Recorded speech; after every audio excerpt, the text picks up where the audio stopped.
Baby,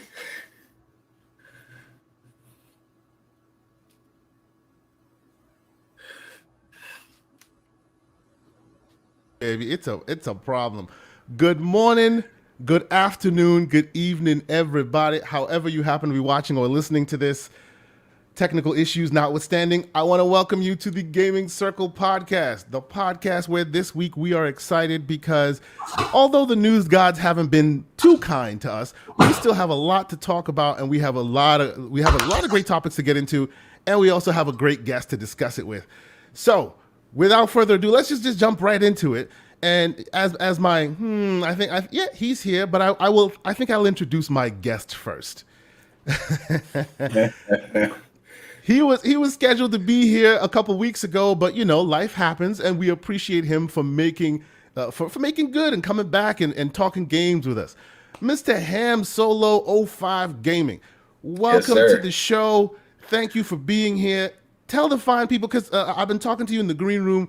You do so much great work. I've seen excellent interviews from you. Your shows are off the charts. I don't see as many people talking about you as they should. So please take a few minutes, tell the fine folks the channel, some of the guests you've had on, when they can expect to see more from you. Absolutely. And I appreciate you guys for having me on the show, coming back. Last time, I had a little situation with the daughter that kept me away from being available for the last show that you invited me to. So I appreciate you inviting me back so soon. Very fantastic. Love the show. Good vibes. And actually, I've had both of you guys on my show previously for Behind Them Six. But yeah, let me go ahead and talk about my channel real quick. So as you heard Kay Asante say, I am Ham Solo 05 Gaming. You can find me on Twitter at that name. And then on YouTube, I have a channel called TSWS Gaming. You'll see me type something in the chat right now from that account. So make sure you go to that channel and hit that subscribe button. I love supporting other people, but brother, y'all come support me a little bit. That'd be dope. I'd really appreciate it. I do all different types of interviews with different types of people throughout gaming. So whether you're just a gamer, a content creator, a developer, somebody that just works in the gaming industry or whatnot, I'm here to talk to you. Recently, I've talked to some fantastic people, and in the past, as I said, I interviewed Kay Asante and Everboard, but this last week I had Glenn at ID at Xbox on. He's a marketing manager for ID at Xbox over there. He's worked in plenty of other places like Activision and stuff like that too. We had a really good chat. And I interviewed, some smaller content creators like Kai Bergs, which is part of the Talk Story podcast. Them boys great out podcast. In Hawaii are pretty wild. Yeah. Great. Yeah, absolutely. But we also do like different types of videos where it's not one-on-one. So me, Loke, Cozy Beluga do a show every Friday where we just talk about games, just random things, random news throughout the week. So takes that people have had that we'll probably get into later in this podcast, and then also like showcases, and then what to expect. And Loke does this fantastic thing every episode where he likes to do this quiz time thing and really just kind of put us in the ring against each other. And most of them are, truth or false questions for the most part, but it's really fun because to catch us slipping, and he likes to throw one word in that will make you answer it incorrectly. Those kind of tricky questions. He loves to kind of catch you slipping. He's all about that. But I've had fantastic other people on my one-on-one interviews, like John Linneman from Digital Foundry. I really dug that interview. That was very awesome. Very, very well done. He doesn't do too many of those. So you got a good catch on that one. Very cool. Yeah. Absolutely. I mean, but really, I talk to anybody. Shoot, I've had Crap Gamer on before. It was really interesting hearing from him. Randall Thor 19, Miles, The man with the million. yeah, Friend of Miles the show. Dompierre has been on there. I'm looking into getting Jez Corden on whenever Awesome. things slow down Yeah. with him. I've just been out here working, and it'd be really cool to see some more of y'all in the chat because I'm very familiar with a lot of the people that end up in the chat and a lot of these different podcasts. It'd be great to see y'all bounce over every once in a while. I do my shows every Tuesday and Thursday. The times are a little different because, as I said, I talk to people all around the world, and I can't sometimes force logistics change. Yeah, exactly. I can't force everybody to be there at 7 p.m. my time because that's not fair to somebody that lives in Australia or somebody that lives in Hawaii or something like that. Because that's 5 hours behind me, and then I got Loke, which is my host of Bullsitting, which is every Friday. He lives in Africa, so he's 8 hours ahead of me. So like I just have to balance the time and everything, and just keep everything in a respectful perspective and keep things moving. But I really appreciate you guys for inviting me back on. Let's get into the show. Oh no, I appreciate you being here. And for those who don't know, we will put his stuff in the chat. Let me put his stuff in the chat right now. Please, if you have not, go visit this man's channel. Throw a like his way. Throw a subscribe his way. He's got a lot of very great content. I find myself surprised that more of us aren't in there. So please, as Boomstick says, he's approved. Go ahead and subscribe to the man. He's real good. But I just want to know if we can borrow some of his guest lists. I know, right? We got to borrow some of the man's guest list. He's got some good people coming out here. We're going to talk to you there, Ham Solo. I can be the connect for certain things, but I don't have no problems. That's great. I have no problems hollering at people and saying, "Yo, man, like we've had some pretty good rapport. So would you mind being on Bro Show or something like that?" I'm all about sharing, caring, and all that stuff. I mean, it doesn't benefit me at all to like gatekeep or anything like that. So I might as well share. And I'm not gamer parlance already. I hate that term that people say about the whole gatekeeping thing. I'm like, what the hell are y'all talking about? Like this is supposed to be fun for everyone, and you talking about gatekeeping? We're going backwards. But you know what? Let us get this thing started. But as we Can't do in put earnest, a gate around something you don't own. Let me introduce the man who's already speaking, my co-host, the Elden Lord himself. Oh Lord, newly crowned. Pat yourself on the back, Mr. Elden Ring himself, Everborn Saga. Good morning, sir. The monkey is finally off your back. What you gonna do? Good. Like go to Disneyland? I feel renewed and refreshed, and I feel like I'm out of jail. Like I can finally go and live my life and do other things. So for those who aren't aware, he has finally conquered the beast that is Elden Ring. 140 hours later. Damn. You must have been searching, bro. Nah, it's so strange. And honestly, like between like a little dibbling and dabbling here and there, that's really the only game I've played since early March. Since it came out. Yeah. We're in July now. Right? So and I bought a bunch of games, and I'm just like, I'm gonna play this as soon as I'm done Elden Ring. And I just haven't finished Elden Ring. So and shout out to all the folks in the chat. Nick Bart, you're new here. I see you. Welcome, good sir. Yes, you will get something. Keep your eyes out.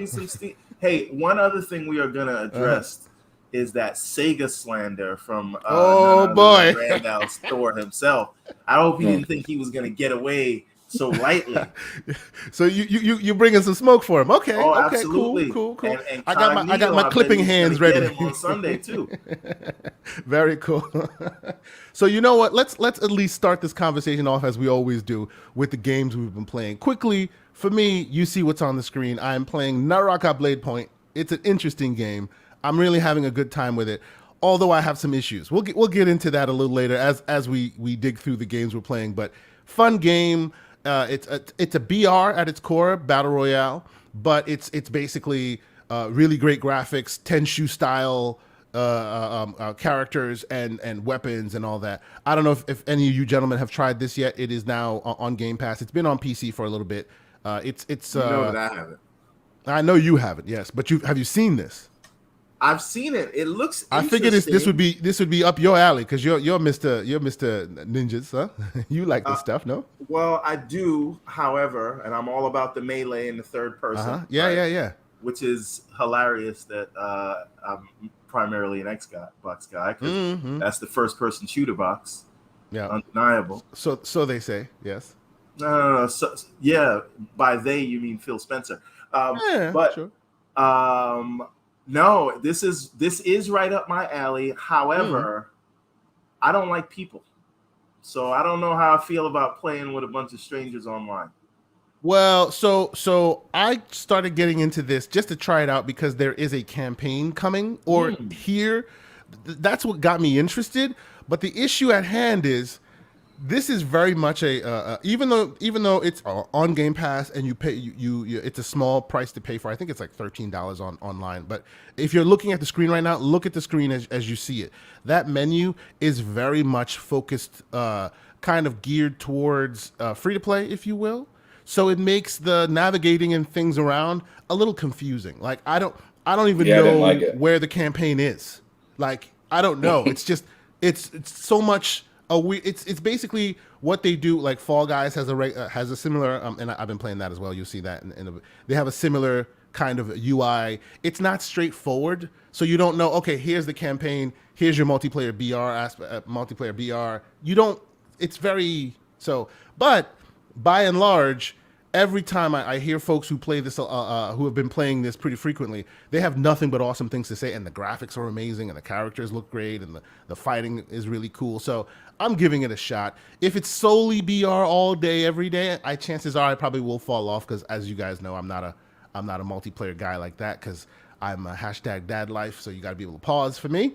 But hopefully I find to where this darn campaign is, so I can try that out because it looks like it would have a really kick-ass campaign. So I'm looking forward to playing that. I don't mean to interrupt you, but like, no, please go ahead. Naraka seems pretty dope. Like I played it a few times with like K Mega. I've seen it. Y'all, yes, with Steel Rain. Shout out to them. Yeah, for sure. Shout out to Uso Vinny as well. I played it a little bit with him. The game's fun. There's a lot to learn when you hop in there. You just can't just hop in there and start kicking everyone's ass. You got to know what gear you're picking up and all that stuff. It really matters what you pick up to go to the next fight. Yes. That little like training bit that they give you at the very beginning of the game is like not good enough to get you into the BR with people. I'm the kind of person that likes to play a campaign before I jump into. Me too, 100%. Before I jump into like multiplayer and stuff like that.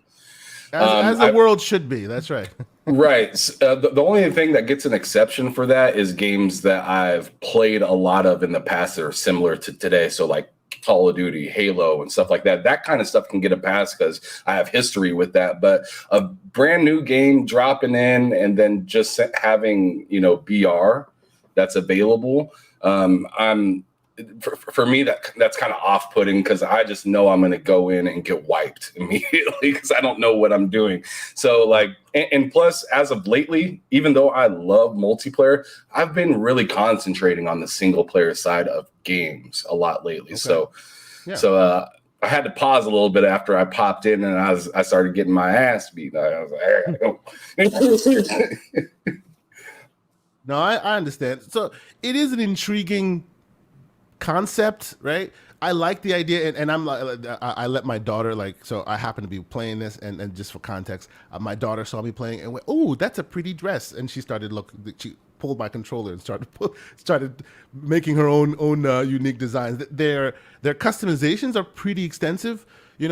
I will say I like that about this game. Since they kind of like cut their teeth on PC, they come to console with a full package of everything. Like they have it all worked out, except the control scheme. I think like it although it works, and Paul Baba's in the chat. Shout out to you and Deepka. I hear your comments. Some say it's not so intuitive. I like it, but I feel like if you've played a lot of these kinds of games, it's almost like you've learned the muscle memory, or you already have the industry standard, if you will, of control schemes. So like if I'm using the right stick and I click it down, I expect I should be running, and I'm not running. I crouch, and it makes no sense to me. You know what I'm saying? Things like B that. is the crouch. It's like they reinvent the wheel on fundamentally things that we've established for years now. You know what I'm saying? And I understand it's because they started off on PC and then they incorporated the console into it. I just wish they had followed some of the tried and true methods of control, right? So I imagine I'll have a lot of fun with this, but I'll probably have to go in there with my Elite controller and start tweaking settings and putting this here and putting that there.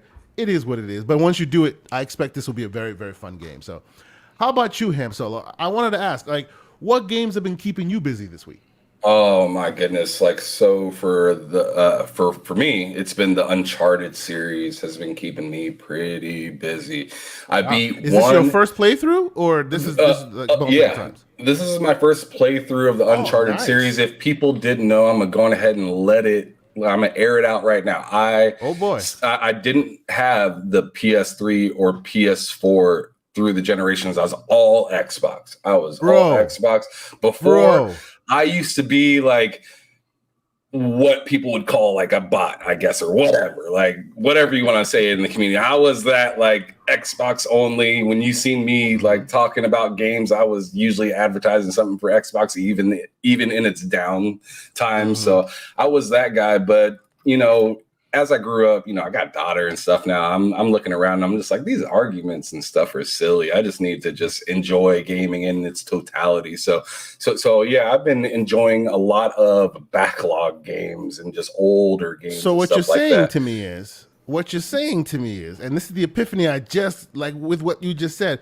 You're saying to me, this subscription service that PlayStation just came out with was geared specifically for you. Like, amazing. Fail. It's not for me at all. No, because I don't want to play streamed games. I'll go buy them. I'll just go buy. No. What I mean by that is like, and not even the PS3 top tier version. But if you didn't have a if you didn't have a 3 or a 4, they literally just have like this smorgasbord of amazing what made them quote unquote greatness waiting for you in that middle tier. Like, you just pay a subscription and you're good. Like, and you get the best versions of all of them. That middle tier is the sweet spot. It has fantastic PS4 games and some PS5 games that are really good. I'm really just disappointed in the last tier and how that ended up being the most expensive thing. But I mean, as for somebody that, like you just said, somebody that missed out on the last generation, especially in the terms of like PS4, they have a ton of games that I still want to get into. I'm itching to like find because you know me, I'm a newest, latest, best. I love that tech stuff. I love playing with the newest fun stuff.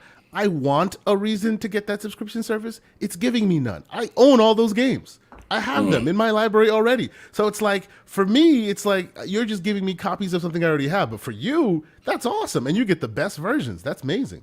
I'm clearly jealous right now. That's awesome. So you've been playing all of the Uncharted series, basically. Yeah, I've been playing the heck out of the Uncharted series. I'm up to, I'm at Lost Legacy now. I just beat 4. I consider one of the best Lost Legacy. Yeah, it looks really good so far. It's nice to have a different character. Have you guys beat like the previous Uncharted's before Lost Legacy? I've played every single one. Like the one before it and the one after. Now, Mr. Everborn Saga might be more in your speed. I only played the first one, which is ridiculous. Like, ridiculous. That's wild, right? And you've played them recently. No, but see, that's the thing. You've played them recently, Ham, right? The first one was a spark. The second and third are great beyond reproach. So if the first spark didn't get you, oh man, that's unfortunate. So my experience was the first one was the spark, like you said. The second one was the eye, what was like the thing that kept my eyes glued. Yep. Number 3 kind of took a back pedal for me a little bit. It waned a little bit. Yeah. Yeah, and like that part where you're in the desert, I was just like, get me out of here. but then I hit number 4 and it was like eye-opening again. And then you got to keep in mind that, you know, the whole PS5 update that they did for 4 and Lost Legacy really just made everything Legacy just much more collection. Yes, it felt like a healing pack after I felt like I got wounded after 3 a little bit. It was like, oh yes, my eyes feel great, the controls feel great, like things just feel more snappy and just more comfortable this time around. So 4 was fantastic. That story was pretty freaking cool. I got my butt beat by Nadine multiple times in that game. Yeah, I didn't have a choice. She is hard, like for sure. I love her though in that game. Yeah, she was the real boss of that game that you never really got to take care of. Yep. And then of course in Lost Legacy, you hang out with her and stuff. It's cool. It's real cool. Like, you know, it's a really good series. I really enjoy it. And again, I am jealous because having to experience all that in the best way possible, like the highest fidelity available, all fresh, man, that's a great experience. That's absolutely awesome. Here's a quick take I want to throw out. If they make a new Uncharted, I think it's going to be the person that you meet at the end of 4. Interesting. Really? I thought, well, okay. I don't know what any of that means. No, yeah, okay. You don't. I don't want to spoil it for anybody, though. Hey, please do spoil it. No. I don't want you to spoil it. No, because there are some people in the crowd that might necessarily want to play. I know you don't care, but somebody might, you know. So, you know, they just re-released a whole bunch of things. I thought everybody played this all over again, and clearly there are 2 people on the panel who are fresh to it. So let's assume those aren't the only ones in our audience. Yes. But no, I agree with you that is an experience that anyone and everyone should at least try, because it is top tier gaming right there. It is, you know, it's your popcorn movie in the best way possible. It's so great. I love those games. Absolutely. Man, I feel so naked. I feel so naked right now because what I usually like to play when I'm not on my PlayStation or Xbox is I got a ton of retro consoles and stuff like that. Yeah, I know you. Usually behind me, usually behind me, I have all my retro stuff. So I had to pack that up because I'm getting ready to move here in a week and a half. Okay. So my room, if you guys are looking around, you're like, man, it's kind of bare. It looks like there's some pictures somewhere. To what it usually some big holes. Yeah. So usually right behind me, I have my Sega CD 32X and Genesis mashup with Super Nintendo, Sega Saturn. I have just a bunch of retro consoles. I'm not finna name all of them because I have 10 of them. But that's what I usually like to play, especially when it comes to playing video games with my daughter, because she's 4 years old. I want to bring her in with the most simplest experiences. And I feel like every time I hand her an Xbox controller, we just end up at Roblox. Yep. So I end up going back and I bought some Barbie games for the Super Nintendo and I have the EverDrive for my Sega Genesis, so that thing has thousands of games on it. So I just go through there and just try to pick out little games for her, like Bugsy, like Bubsy and stuff like that, platformers that she can just run around and die on and not feel like she lost everything, even though she kind of technically is. Used to do exactly the same thing with my daughter until she got old enough to have friends at school, and now she comes back to me and goes, I don't want them 2D things, I want the 3D game. I hear Fall Guys is fun. That's what she's doing to me. I started her on Nintendo. Right now she is all about April O'Neil. If we're playing TMNT, if April O'Neil's not hers, we're not playing. She's got to play, and she beats the game by herself, 5 years old. You're trying to get like you, Asante. That's what's up. I put it on easy, but the whole game she plays it through. No matter what it is, she got to have April. So I'm down with it. But the problem is, I started her off on the similar path that you're on now, where introducing her to the beginnings of games. What is it called, Balloon Time, and all this other fun stuff from Nintendo, and getting into it. And now, of course, she goes to school, comes back, and goes, "Well, I hear Minecraft is great. I kind of want to play Minecraft now." So I had to put Minecraft on a tablet. Go ahead, man. My kids are a little bit older. Oh yeah. Mm-hmm. and I am introducing them to things like the Quarry for the 16-year-old. Interesting. Right? Okay. Okay, That's awesome. I needed to know what the age was because I was like, excuse me. The 12 Bad parenting here on the Gaming Circle podcast. the 12-year-old is really into Five Nights at Freddy's. Ooh, wow. However, that game made me jump. because she's done thousands of hours in Genshin Impact, 12-year-old. Wow. I have been slowly but surely trying to inception her into thinking it's her idea to get into Diablo. Ooh. Yeah, that would be a good progression for her. Yeah. But if she's all about the art style, so we're gonna have to have a cool female character that's like a girl boss. Well, the necromancer, the necromancer in Diablo is really a cool female character, like awesome female character, especially the new one coming out. Like, you know, the new one looks so beautiful. Damn. Yeah. But we have this sort of this bartering system. So she's like, if I'm gonna get her to play a console game, then I have to go and download a mobile game. And then so she's getting you into mobile gaming. Well, she's like, oh, you didn't play the game I recommended to you. There you go. That's right. That's beautiful. She said, keep that same energy. Oh no, don't do so that. You can recommend me games, but I can't recommend you games. That's fantastic. So yes, a quick aside. So the footage you see now on your screen is my daughter playing Fall Guys. Go ahead. I see Mr. Inferno in the chat talking yes. Capcom nonsense. Here we go. Get me started. That means I'm gonna have to take out you and Randall Thor in one show. So let's pivot real quick and thank everybody who's joined us in the chat. We see the chat is getting lively already. You know, we have the repeat offenders already in the spot. Thank you for joining us, Mr. Joanna Dark, the man Pixel Bit G, a bunch of folks, Paulie Baba's in here. Appreciate you guys for joining. Please hit the like button if you haven't hit it already. Please consider subscribing if you haven't. We're gonna get into it, you know. And keep your eyes on the chat. I might be throwing a few, you know, Steam Deck capable games in there for you guys to play with. But see, what Mr. Inferno. Oh, first of all, let's talk about how this whole thing started. Mr. Inferno's on Twitter saying one of the most ridiculous things I've ever heard, which is Microsoft does not have the stones to buy Capcom.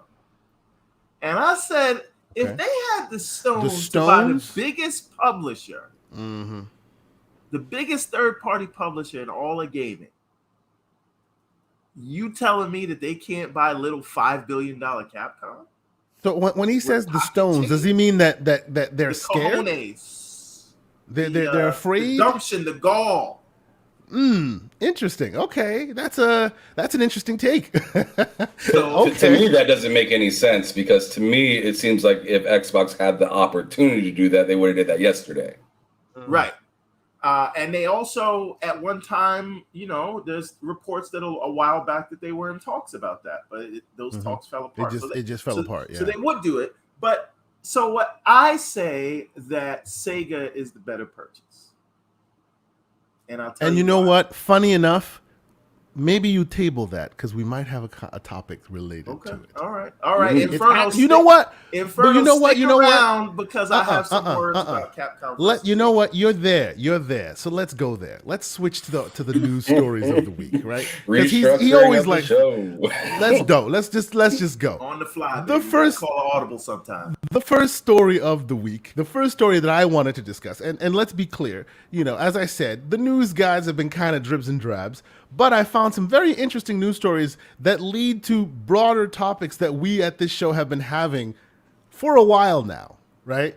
First one up for grabs is this story here, which on the face of it seems, interesting. Blizzard planning to acquire the Spellbreak developers. Now, if you don't know, Spellbreak came out, I think 2 years ago or so. It garnered an interesting following. There are people who loved it. It's a BR, but with spells. Very interesting, you know, magic and all that. A lot of I wouldn't call them casual, but a lot of gamers who you wouldn't normally equate to BR got into BR because of this. I saw a lot of female gamers really connect with this game, and then all of a sudden, Blizzard, this news comes out. I actually, when this news came out, I saw a lot on my timeline like, "Oh no, I can't believe y'all did this. This is the worst." Because obviously, because of this, they will have to shut the game and the studio down. Right? They're acquiring them and bringing them into Blizzard. Oh. Slow-mo has entered the chat, by the way. Welcome, Slow-mo Backslap. Ladies and gentlemen. Fellow Elden Lord. Fellow Elden Lord. And we'll talk about that one too, but let's get into this first. Are we all lords here right now? Except for Keisante. I'm not an Elden. I am an Iron Lord. I am not an Elden Lord. Oh, Lord. I rep the Iron Lords. Shameless plug on the Iron and Lord. I think, that's a dope shirt, that's right. bro. Shout out to the Iron Lords. And I actually think that these are far better to aspire to. Wow. What, you gonna deny that, Mr. I wish I could pay $20 or $50, whatever that shirt costs, to get this achievement. You can't do that. You can't put a price on that. Fine. Understood. But my point about this story is, we have spoken on this show about Mr. Everborn Saga's ridiculous theory that, oh, come on now, Microsoft can't buy this company or that company. Maybe they'll get their aspiring purchaser or purchasee to do the legwork for them. Now, when he brought that up, I thought he was smoking something rather bubonic. And I still think that. How many times do I have to be right for you mother effers to understand? But I still think that. But it is kind of interesting how there is no world in which Blizzard makes this decision on their own without Microsoft's approval. Am I wrong? Even though technically they're really out of it, they can't. I don't know the answer to that and how the legalese work, because on the one hand, you can't influence them. Right, you can't influence them at all. But on the other hand, you're making maybe it's the size of the. They're making moves. They're making moves for the future that you will then inherit. So I think at least a conversation would have to be had. No. Yes, but no.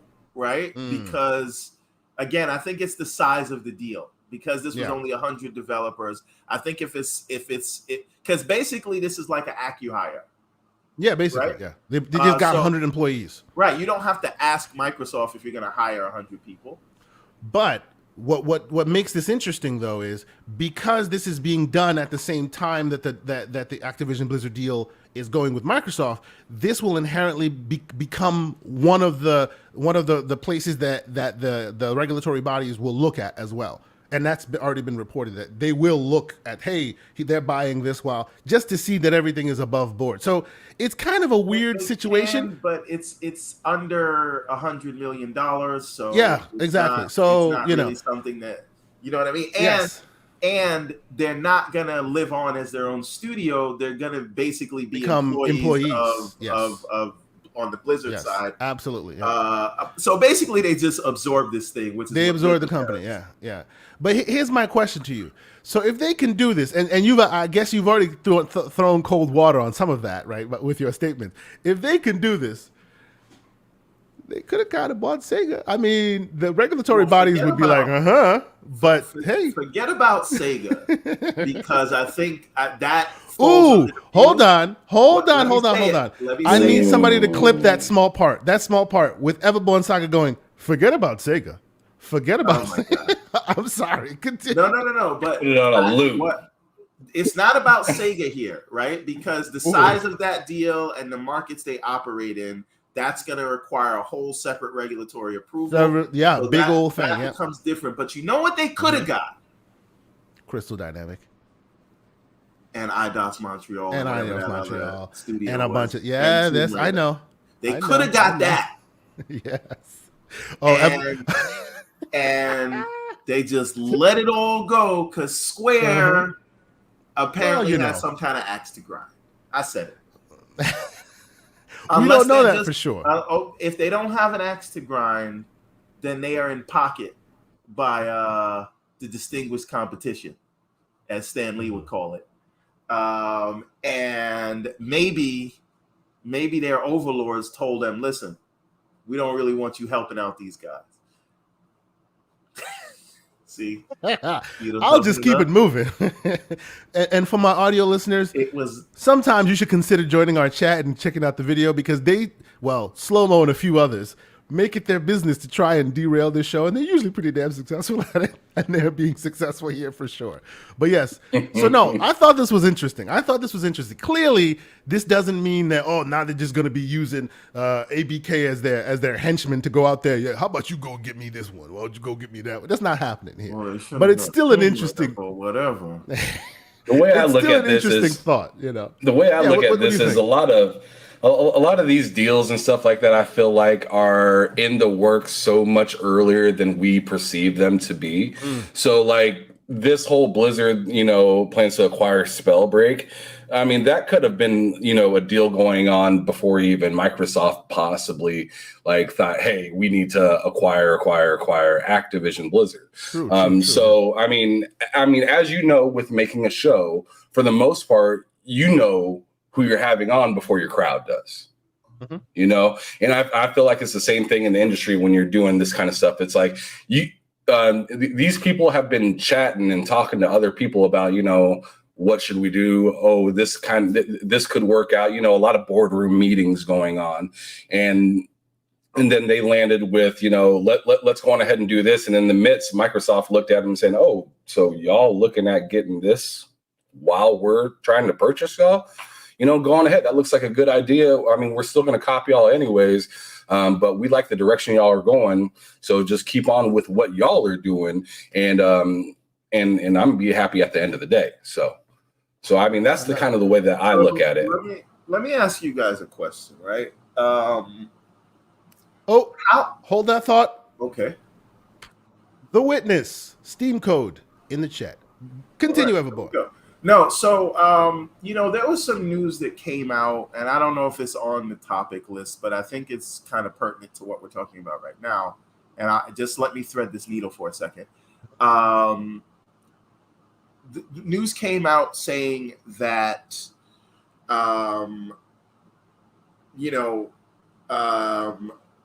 there are some issues with the new Roe v. Wade thing, and Bethesda, and how Bethesda handles things with healthcare versus the way Microsoft proper handles things with healthcare.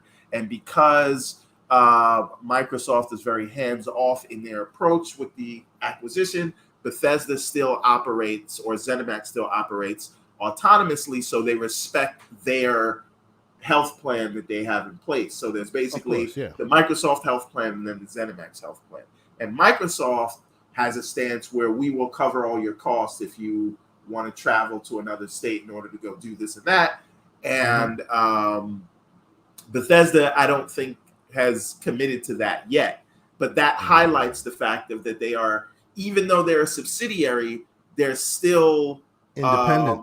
They're still independent and all those things.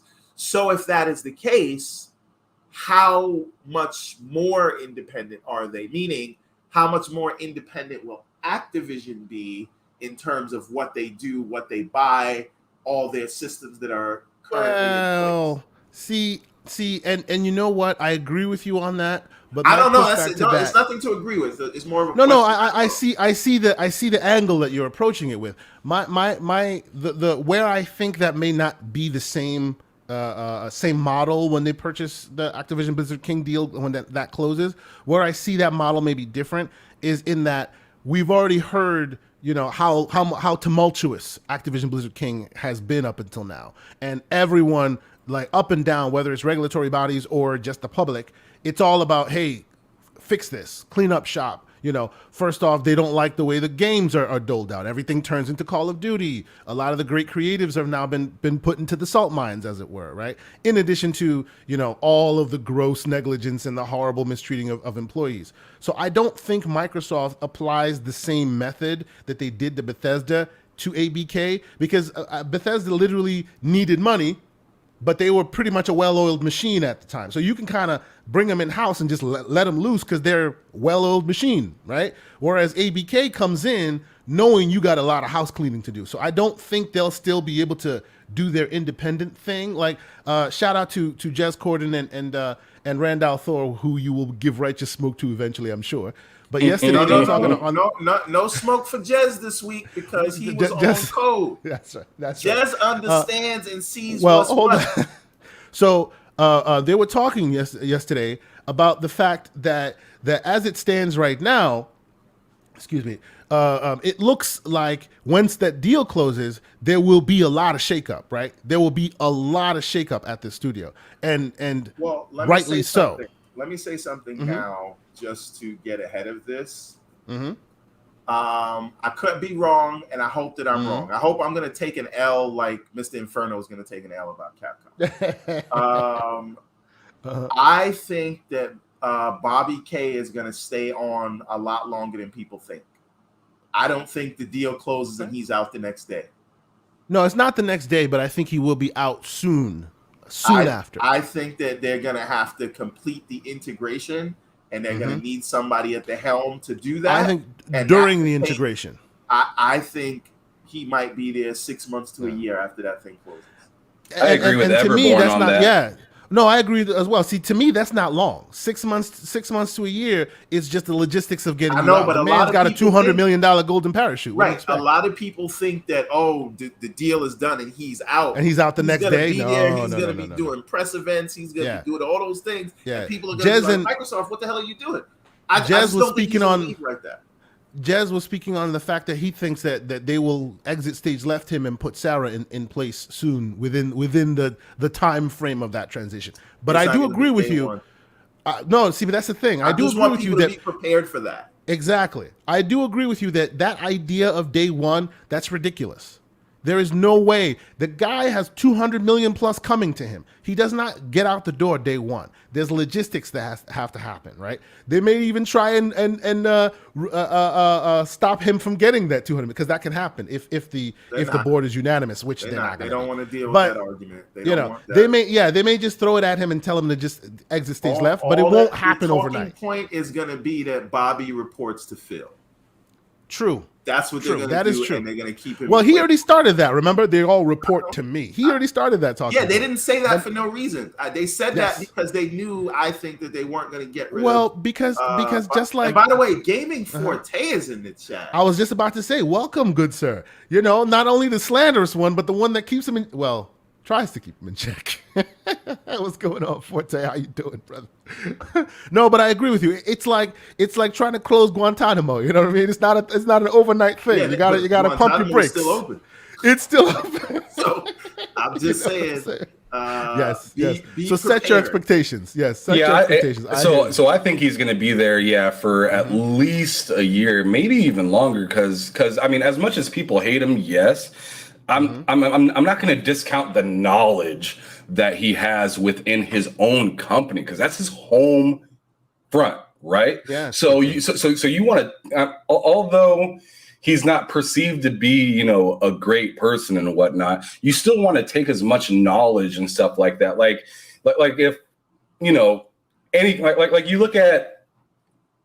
Like shows like Shark Tank and stuff like that, where you see these, people trying to, sell their products and whatnot. They're selling themselves there a little bit, but the product is what is on stage, and they want, and the people that are investing want to know as much about that product before they actually, put their money into it. So Xbox has already put their money into it. Now they're working on the next part where it's like, all right, what's your product like? How are we going to move this product? What's what are the the inner numbers for this, that? And Activision is massive, so you can't just say, "Oh, we got this. Get rid of the old guy. We're done with it." It's not an overnight turnkey thing. It's a slow moving thing. You're absolutely right. It's a slow burn for the fans, but it's the reality of the business of the situation. By the way, shout out to Drum TJ in the chat. Yeah, I see him. Welcome, good sir. It's good to see you. It's been a minute. I hope everything's well. Real quick, before we move to our next story, I can dispel this Capcom greater than Sega thing because I'm chomping. You know what? We're about to move to that. We're about to move on to the next story, but I'll let you do that right before I tell y'all that Super Hot in the chat, Steam code, claim it. Go ahead, everyone. Super hot. Okay, so here's the thing that Mr. Inferno and Randall slander seem to not understand. And Slow-Mo. The thing is this, Capcom is great for the Western audience, but I'm sorry, they've already got that covered, right? Capcom's main IPs are huge in the West. And yeah, they have Street Fighter, and that is King of the Hill and Fighters, but not really anymore, because at the moment, at least, that's Mortal Kombat, right? But Street Fighter 6 is Mortal probably Kombat trounces Mortal Street Fighter 6 it might give Mortal Kombat a run for its money. But my point is, Resident Evil, I understand, right? But that's kind of like a Western IP, right? Monster Hunter, maybe I'll give you that's big over there, right? Mm-hmm. But when we start to look at Devil May Cry and all those other things, the biggest IPs Capcom for are primarily big in the West. And with their acquisitions and their history, Xbox is already big in the West. You're making a purchase in Japan to appeal to the Eastern audience. And I would argue that Sega is more Eastern centric than they are. Yes, there's Sonic and Streets of Rage and those things, but when you start to talk about, Yakuza and all the stuff that Atlas does, I think, and all the stuff they do in terms of PC and again, the things that they can do with the strategy games like Creative Assembly and all those things. Sega is where you want to go if you want to make your mark in Japan and that Eastern region. Capcom just makes you stronger in the West.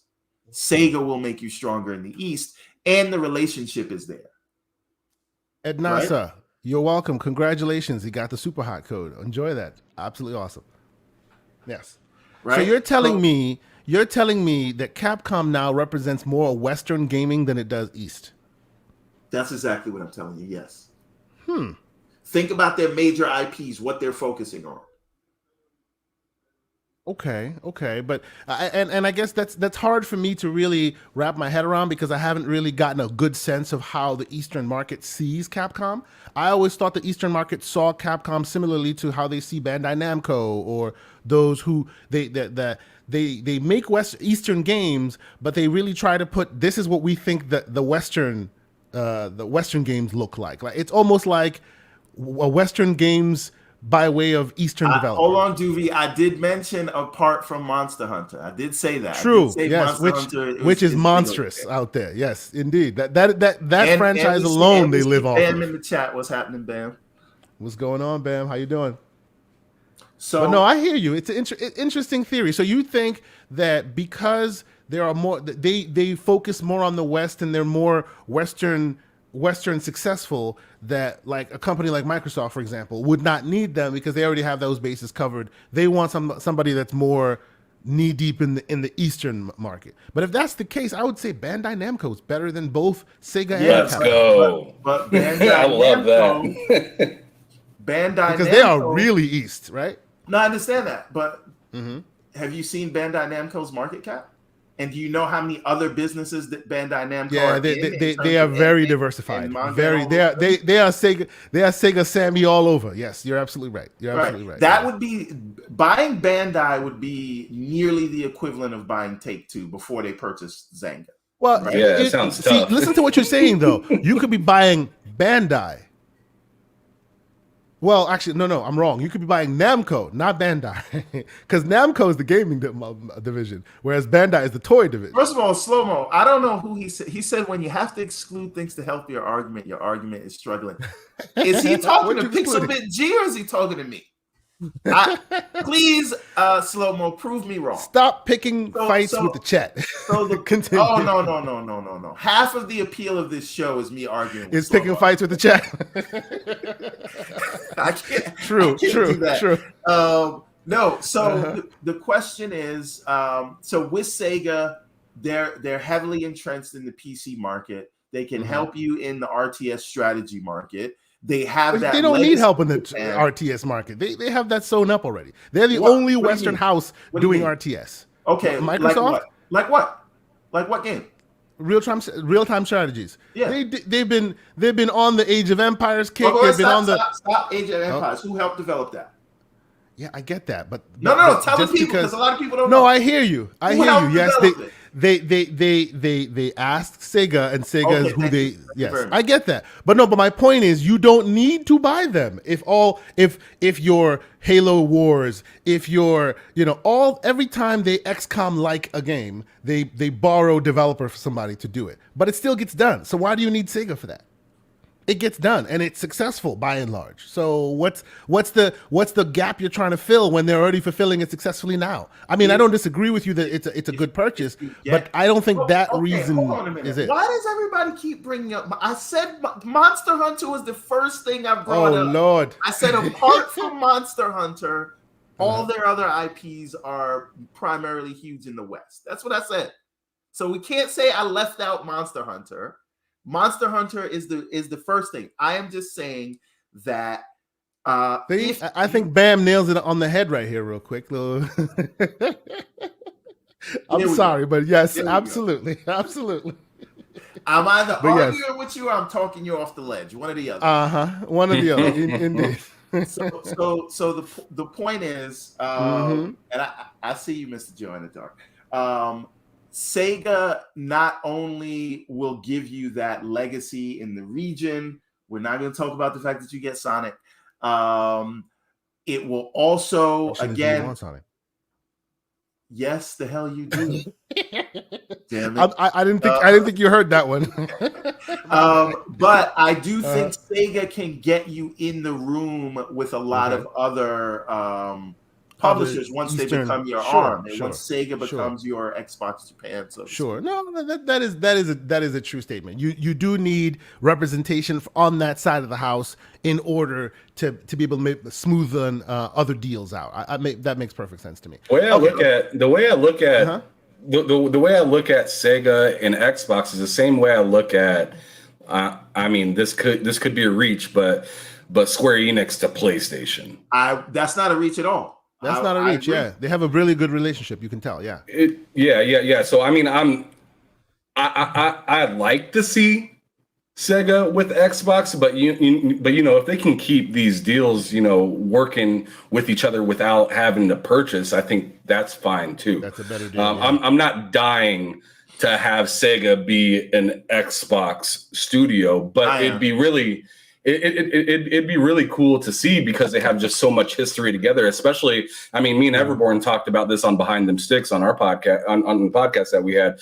They just have so much history, and like when you see the Xbox's original console, the innovation that went into it, you see a lot of Dreamcast coming, like just kind of spewing out of the Xbox. Fantastic. I'll take that a step further. There were talks at the time to have the OG Xbox be back compatible with the Dreamcast.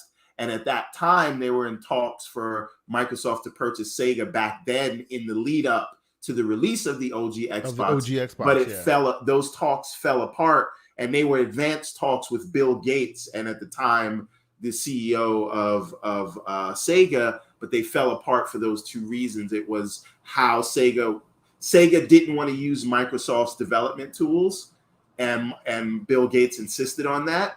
And they wanted backwards compatibility so people leaving the Dreamcast could feel like they had a home on the Xbox. And because of those 2 points, it fell apart. So this is not out of the realm of possibility. And one other thing to also think about with the new Sarabon deal that Sega has with Xbox, the one Sarabon stewarded, they're basically already onboarded to the Microsoft technology stack. So bringing them over they're already sort of quasi-integrated as well. They're already using the Azure cloud. They're already using GameStack Live. They're the GameStack the offerings. They're doing a lot of what Microsoft wants them to do anyway. So if they were to purchase them, it would be basically already integrated. It's a very interesting point. Yes, absolutely. Before we move on to the next topic, and I wanted to bring up some of this Halo stuff because we are Halo people, but as I'm still doing in this chat, Darksiders The first one, the War Mastered Edition, Umbra and the in code the is in the chat. chat. Welcome, good sir. Umbra, like I loved the show yesterday. By the way, I was listening to Riskit's show with Umbra on it, and salute to Umbra. Shout out to Umbra. He is now a permanent member on Boom's channel. So he's a panelist. Congratulations, sir. I heard that yesterday. Good job, bro. Yeah, that's absolutely awesome. So there you go. Welcome to the fold, Yes. good sir. Welcome to the Or fold. better yet, Yes, good one job, of us. Umbra. Umbra. So, okay. Let us really quickly touch on this whole Halo Infinite Campaign Network preview thing. Just quickly. Because we like to talk Halo around. Okay, here. but before we talk about that, let's not forget about this Frank O'Connor guy. We will get there. Right. That's why I brought this up. I knew it was gonna come up. But I brought this up, and we have a few little spicy topics to get into. I'm not gonna go too far deep on the Frank O'Connor thing, but I just kind of want to point that out and hear y'all takes on it. But needless to say, they're finally starting to do the co-op stuff. I think I saw Phil Spencer like testing it online. I saw a few people playing co-op online with this thing, so it's definitely out there. We're soon going to get our hands on it, very very soon. And 343 is supposedly working it out. Getting those promises kept, right? But I wanted to bring this up because as we want to do, we bring up the topic to have that broader discussion. You heard the whole Frank O'Connor back and forth. Ham Solo, have you heard?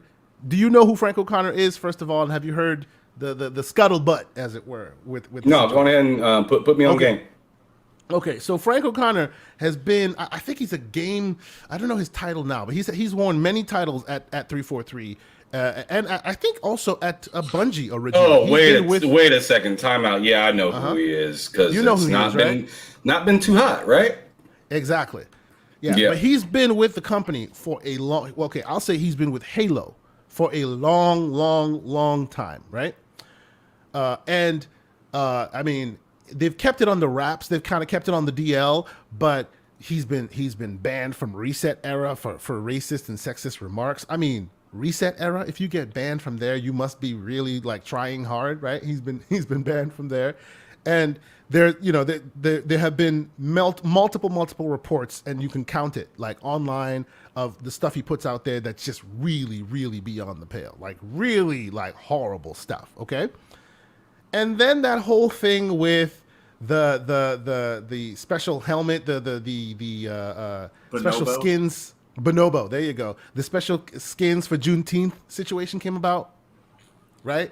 And I'm sure you heard about that, right? They accidentally, air quotes for my audio listeners, called a Juneteenth celebratory skin a word that means monkey.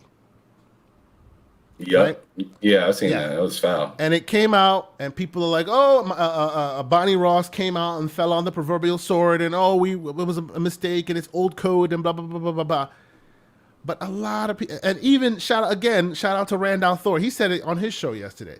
He believes that whole Juneteenth thing was on purpose, because if you dig into the details, it's not easy to do that. It's not easy to make that mistake happen. And all the while, you have a guy who's a known sexist, known racist, still works there. And he has access to all of this. He makes those kind of jokes all the time. So, what do we think of that? Mr. Everborn Saga, you mentioned his name. So, what do you think? I think if I said some shit like that at my job, you get one of those. I would be fired. Yeah. And they should, and it stuns me that Microsoft has not done more about this. Hold on a minute. Let me say something else, right? Had he done something like that to any other group of people, would he still be there? That's the question I want to ask. Interesting. If he said something about Jewish people, would he still be there? Oh, no. If he said something about LGBTQ plus A people, would he still be there? That's questionable. Right? So my question is, why do we say that this is a mistake? I think at the end of the day, like certain things, I don't want to hear about a mistake if it was a mistake and you want to atone for it, come out, be honest about it. No, a head needs to roll. Right? Yeah. And if you don't want to fire him, then fire his boss. Yep. Because he's too important, somebody needs to fall on the sword for this one. I agree. So I do. You know, and I'm not in the business of calling for people's jobs, but if you are in the business of going out of your way to go through all of those, you know why you can't get a map in Halo? Because there's so many checks and balances that something has to go through before they can put it out. Yep. Right? Yep. So when so many checks and balances, so many I's have to be dotted and T's have to be crossed just for you to release anything. Yep. And how does to that your pass point, through all of those layers? And to your point, to that point that you're making there, they are quick to come out. We don't crunch anymore. That's from different. We've heard that story, right? Of where are the games? Booty's vanished. You know, crunch is the problem. Booty shows up and goes, no, there's no crunch here. Perception is super, super, super important to them. Perception, right? Super important to them. How has this been allowed to sit and fester and be just a thing that we've always known that he does? Right. And I'm gonna nothing pick this up happened. real quick. I'm gonna pick this up real quick. So, like, Go ahead, Ham. Yeah. The thing that irritates me the most about 343 right now, which I thought, you know, Halo was fantastic. Love the campaign. Love the multiplayer and whatnot. I really enjoyed their past games, but I tell you, bro, what's most annoying to me about 343 is the lack of accountability. Like instead of giving me excuse after excuse after excuse and then saying, I'm sorry, I need y'all just to make a move where everyone says, all right, they ain't messing around. Like everyone's saying, a head has to roll. Somebody has to, you know, like we don't want somebody that claims to be, you know, oh, I'm sorry, like Barney Ross falling on the sword. You shouldn't have to fall on the sword for that. You should put them on a billboard and be like, yo, they are trash and they are out of here. Make an example out of these fools. To me, in my eyes, an apology is not falling on your sword. No. Right? Apology is it tendering your resignation. Falling on your sword is tendering your resignation. Or somebody's resignation. Or somebody, yeah. Right? Absolutely. So absolutely. To me, I do not accept anybody's apology. I need to know who did it. Or if you don't tell me who did it, just tell me we find the mother effer and they're gone. Right. That is the only apology that I accept. Yeah. So, and for the record, we're not saying they are racist. We're saying they have bad management and they allow racists to be among their ranks. That's what we're saying. So there's one or two among them, and their management do not see the problem as big enough to say, okay, these guys got to get out of here, right? Whether Frank O'Connor did it or did not do it, he is an out-and-out sexist, racist dude who's been there forever. And as I speak today, he's still there. That's a thing. Like you've heard Jez say this multiple times. There are games that will not make it to the platform. There are games that Microsoft will not back. Why? Because the perception, the way the consumers see them is super important to them. They were talking about like a nun killing game that they didn't allow on that platform. Certain things like that. They are very, very cognizant of, hey, we don't want to alienate this group of people or that group of people. Whether they do it magnanimously or because it's good business, that doesn't matter, right? They are very good about, hey, we want everyone to feel included. We want everybody to feel safe. We don't want anybody out there being ridiculous. And if it's associated with us, we nip it in the bud immediately, except Frank O'Connor. I think that's interesting. But I think this is bigger than specifically Frank O'Connor. Right? Yeah, it's a culture that's festering. Yeah. So you know, whatever I don't even know what he said specifically. I saw like the article, but like it's the totality of all these things, right? So again, accountability is not saying I'm sorry. When you say I'm sorry to someone, that is only to help you to help your conscience. It does not actually right the wrong. Yeah. Right. So. Yeah. They got to deal with it. And Slow-Mo says that he and I are in agreement. For once, you should go play the lottery. Wow. Oh, hey now. That might be a burden. That might be a problem. You're right. Understood. Okay. Right. But to me, last thing I want to say, go ahead. is as a black man, what that whole thing says to me is that my offense can be tolerated. My offense does not warrant a firing. My offense is something that we can just say, oops, my bad for, and move on.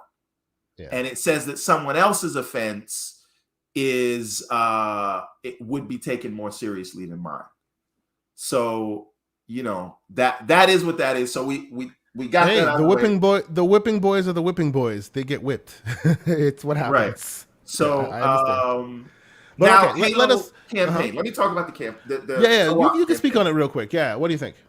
So it's great that we're getting this, and some people said Halo should have been delayed 2 years. I was on to release the campaign when it's out because I wasn't going to play co-op.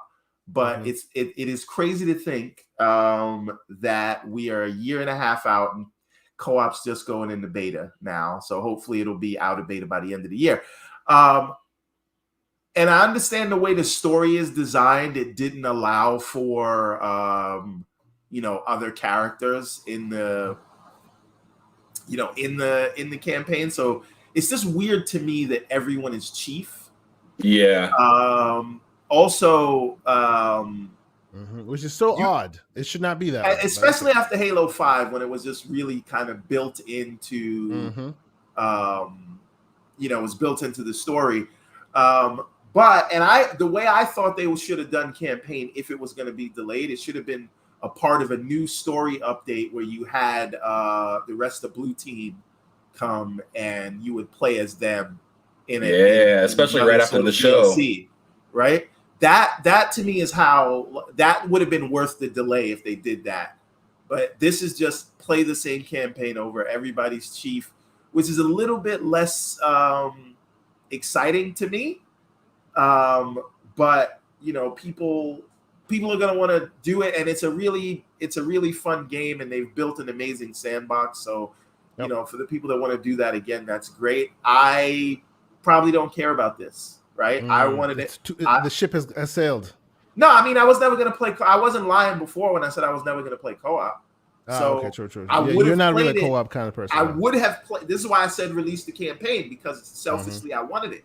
But to me, the only way you're dragging somebody like me into co-op now, again, is if it's baked into the story and you get to play as these other characters, and even. I don't know, man. Is there a way where you could bring your multiplayer character into this? That's what we need, man. Because that would fix this. Keep the cutscenes as cheap. Yeah, keep the cutscenes as cheap by himself. But as soon as you're done, you see your crew and everyone's different because they all have their multiplayer guys on it. That'd be awesome. That's what we need. I wish they would do something like that, but I don't know, man. This is less. This is less immersive. It's less exciting. But I do want to say though, right? I really feel like at some point they just need to open up the campaign map and Destiny this thing, man. Just let me run around this campaign. But you know the problem with that though? Character, and we just the problem with that? It seems that model that Bungie had to be able to do that, 343 kind of let that go. So I just want them to put something new out. Like, put something new out, level set it, let folks know that you guys are still working on it. Because when was the last time real content was added to this game? Like real, not this small little, like actual substantial. It's been a minute, right? So asking for new and latest and greatest and more, I feel like it's too much to ask at this point. I just want get the promises out first. Basically, and I don't even think that Forge will be out of beta by December. So yeah, I doubt that. Basically, we're going to be 2 years from when it was supposed to come out, just to mostly be at where it was supposed to be on day one. Oh yeah. But at that point, that's when they can start, working on content. But now, Kay, you and I talked about something yesterday that I want to bring up here that I think it will be an interesting conversation for us in the chat. Sure. is there a world where after they finally get out, they get to point zero, they get to their starting point, and the Activision deal is done, right? It is kind of free. Is there a world where in the background we find out Treyarch or Infinity Ward is kind of taking over Halo? And so shout out to Stu Jersey. He's on your wavelength. Halo used to be held in such high regard. It's crazy to see where it's ended up. Halo is still like held in high regards to me, sir. At least that 100%. True, but me too. But to your point though, where you're going with this, which is a very interesting place. Imagine a world. ABK is done. Integration, however crazy that goes, is done. Right? Microsoft, for a long time, had the what they call it, hamburgers, fries, and a shake. Halo, Gears, and Forza. That was part of the trifecta. Now they got the all-you-can-eat buffet. Now they got exactly. So isn't that a world? And especially now that every single time that they try to make Halo hit well with news, oh, we hit the TV show. He's wearing his helmet. He's not wearing his helmet enough. Master Cheeks. That's not a real argument. It's not, but it's still an argument that people are making. Cheeks is a real argument, not the helmet. Master Cheeks. Every time they try to release a game thing, oh, well, the beta's taking too long. Oh, they're not releasing content, this and that. At this point, when they have all these more huge IPs and franchises that literally print money, I'm looking at you, COD, among other things. But is it now time? You're talking about for Halo them to stepping in the background. That's not what I'm. No, I'm not saying stepping in the background. I am saying because it used to be their Windows, can't be touched. Hi, it's what makes us the money. Now it's one of many. So does that mean, like to your point, does that mean that they now go, okay, 343, you no longer have the tip of the spear franchise anymore. Go off and do something creative, and we'll hand this to, I don't know, id or Machine Games or something to make a third-person version or to make an ODST version or allow for creativity to flow within this franchise because they couldn't take risks before. It was their tip of the spear. Now they have so many others. Right? And everything they've done up until now was 2 steps forward, 3 steps back. 2 steps forward, 3 steps back.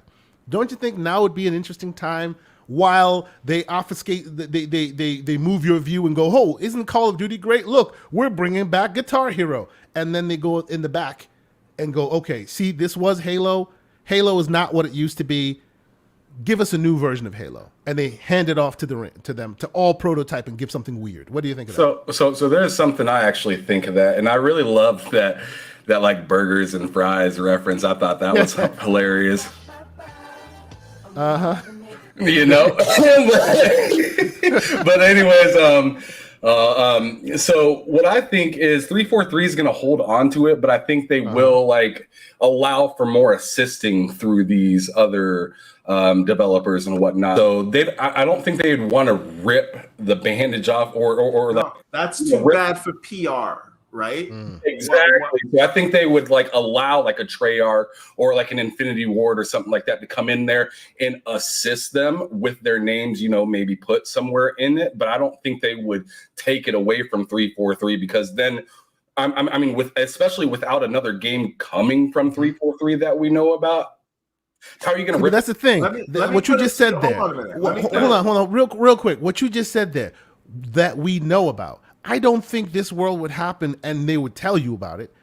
On paper, it would still be 343's game, and they'd be still. But in the background, there'd be some moving and shaking happening. Go ahead, everybody. I'm sorry. So here's the thing: if you can say whatever you want to say about Activision, they know how to ship content, right? Indeed, they do. Even if it means through blood and tears, they still will do it, and they've done it successfully many times. Yeah.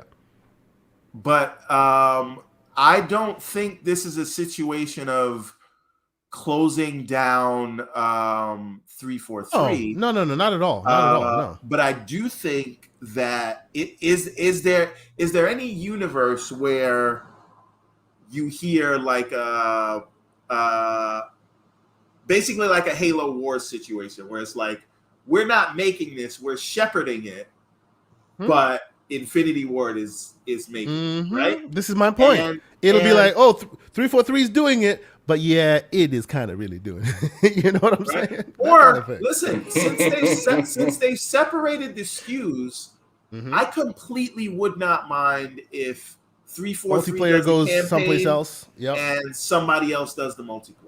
Yep, right. That'd probably be genius, 100%. Really. Yeah, that would probably genius, and that'd take a lot of the heat off of just one entity that is 343. Right. It'd give them some room to breathe and really focus on one thing instead of saying, oh, we have this campaign that we're trying to sell, but here's this free Halo multiplayer. And it's just like, dude, I personally feel like 343 is kind of like they're trying to stay in their lane while merging into another one, and it's just not working properly. Well, let me ask you guys another question, right? Would anyone, and I'm asking you specifically, Slow-Mo in the chat, but would anyone like to see 343 work on something else, another IP, or are we, not we, because I'm not done with them as a studio, but are you done with them as a studio? Do you think they should be dissolved, or I don't think they should be dissolved. Would you like to see them work on something new, different?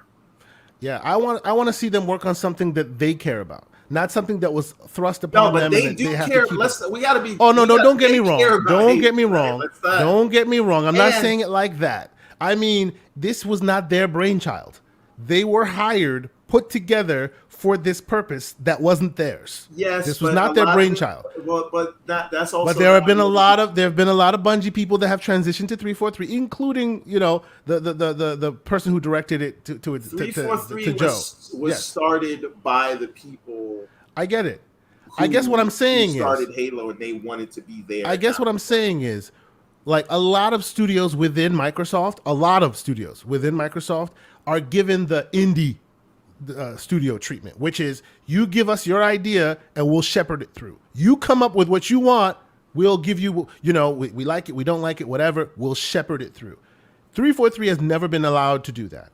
Is it time for them to be given that opportunity? Hey, you do your own, pitch us an idea, something interesting, and we'll see if it's something that we should, shepherd it through. They're one of the few studios that haven't even done that. We could say Turn 10 is still one of those studios that hasn't done that, but they came to the game wanting to do this, right? That's their expertise. But there may still be some within their ranks that want to do something different. I mean, look at Playground. They're out there going, screw that, man. We're not even making a game with a car in it now anymore. You know what I'm saying? They have been allowed to go off and do something different.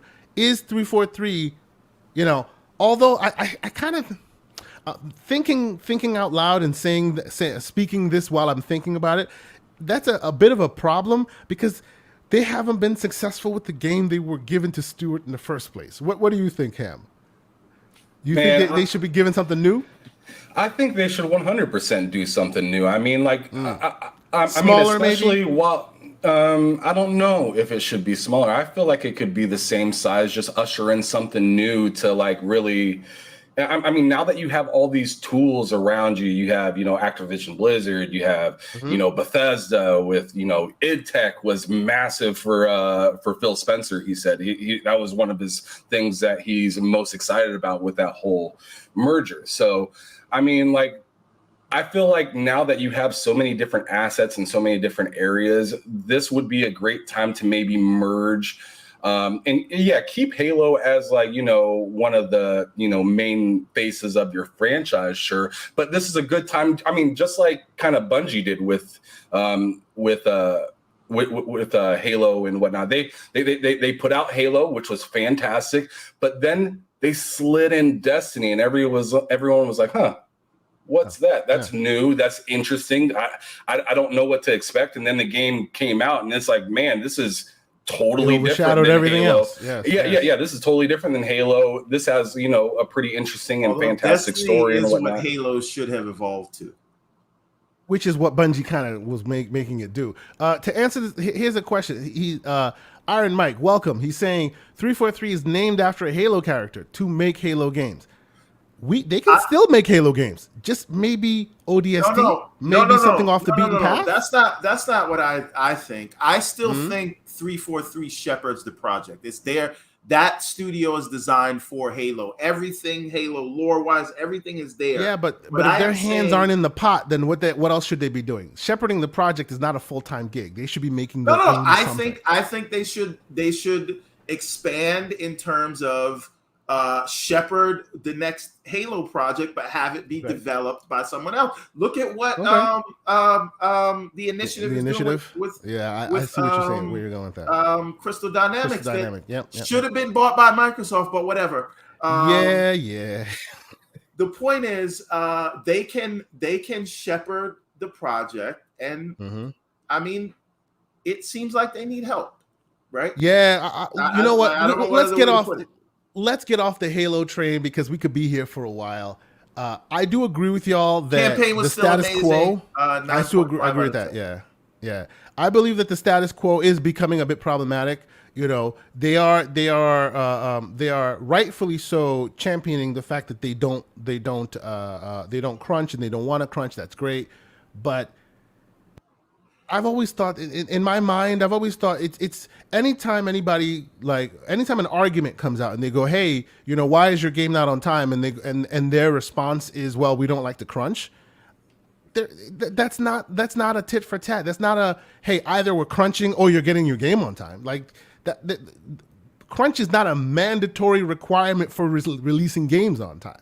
So the idea that either we're crunching or we're releasing it on time, it's just weird to me. But people still keep clinging to that, and I guess it works for the companies that are fighting the good fight, because then they get to sit on the fact of, hey, well, we're not crunching. Sure, you're not crunching, which is a great thing, and I'm happy that that's not happening. But if you manage your studios effectively and well, you shouldn't need to crunch. And even if a delay happens, something else can kind of step in its place to fulfill that need. And unfortunately, it seems that they're not doing that right now pretty well at the Microsoft studios. And every time you bring that up, the response is, well, we're not crunching and we're proud of that.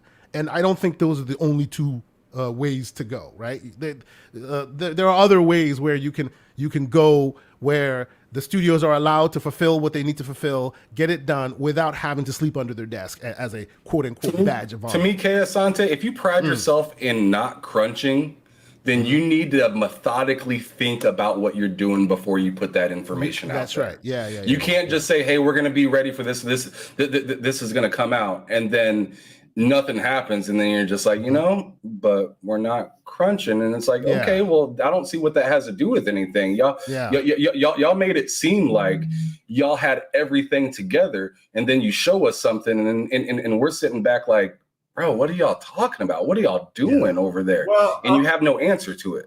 So the other thing than is, we're being safe. The thing is, I think Go ahead, everyone, you can have the last word. Pixelbit G brings up a great point. If you could highlight his indeed his comment. So the thing is, no such thing as on time. Yep. Go ahead. Right. So I think there's like a spotlight on them because they if you're delivering, this is the problem. We talked about this. When you are delivering, nobody cares whether you crunched or not. Yes. Right. There are many Sony and third-party studio crunching daily, but as long as the product is great, nobody complains about it. Continue. Right. So everybody says that Ragnarok is going to come out when it's going to come out. Right. Whether they got a crunch to get it out or not, nobody's going to care. Yep. And if Halo was delivering, nobody would care whether they were whether they were crunching or not. And I mean, what does that say about us?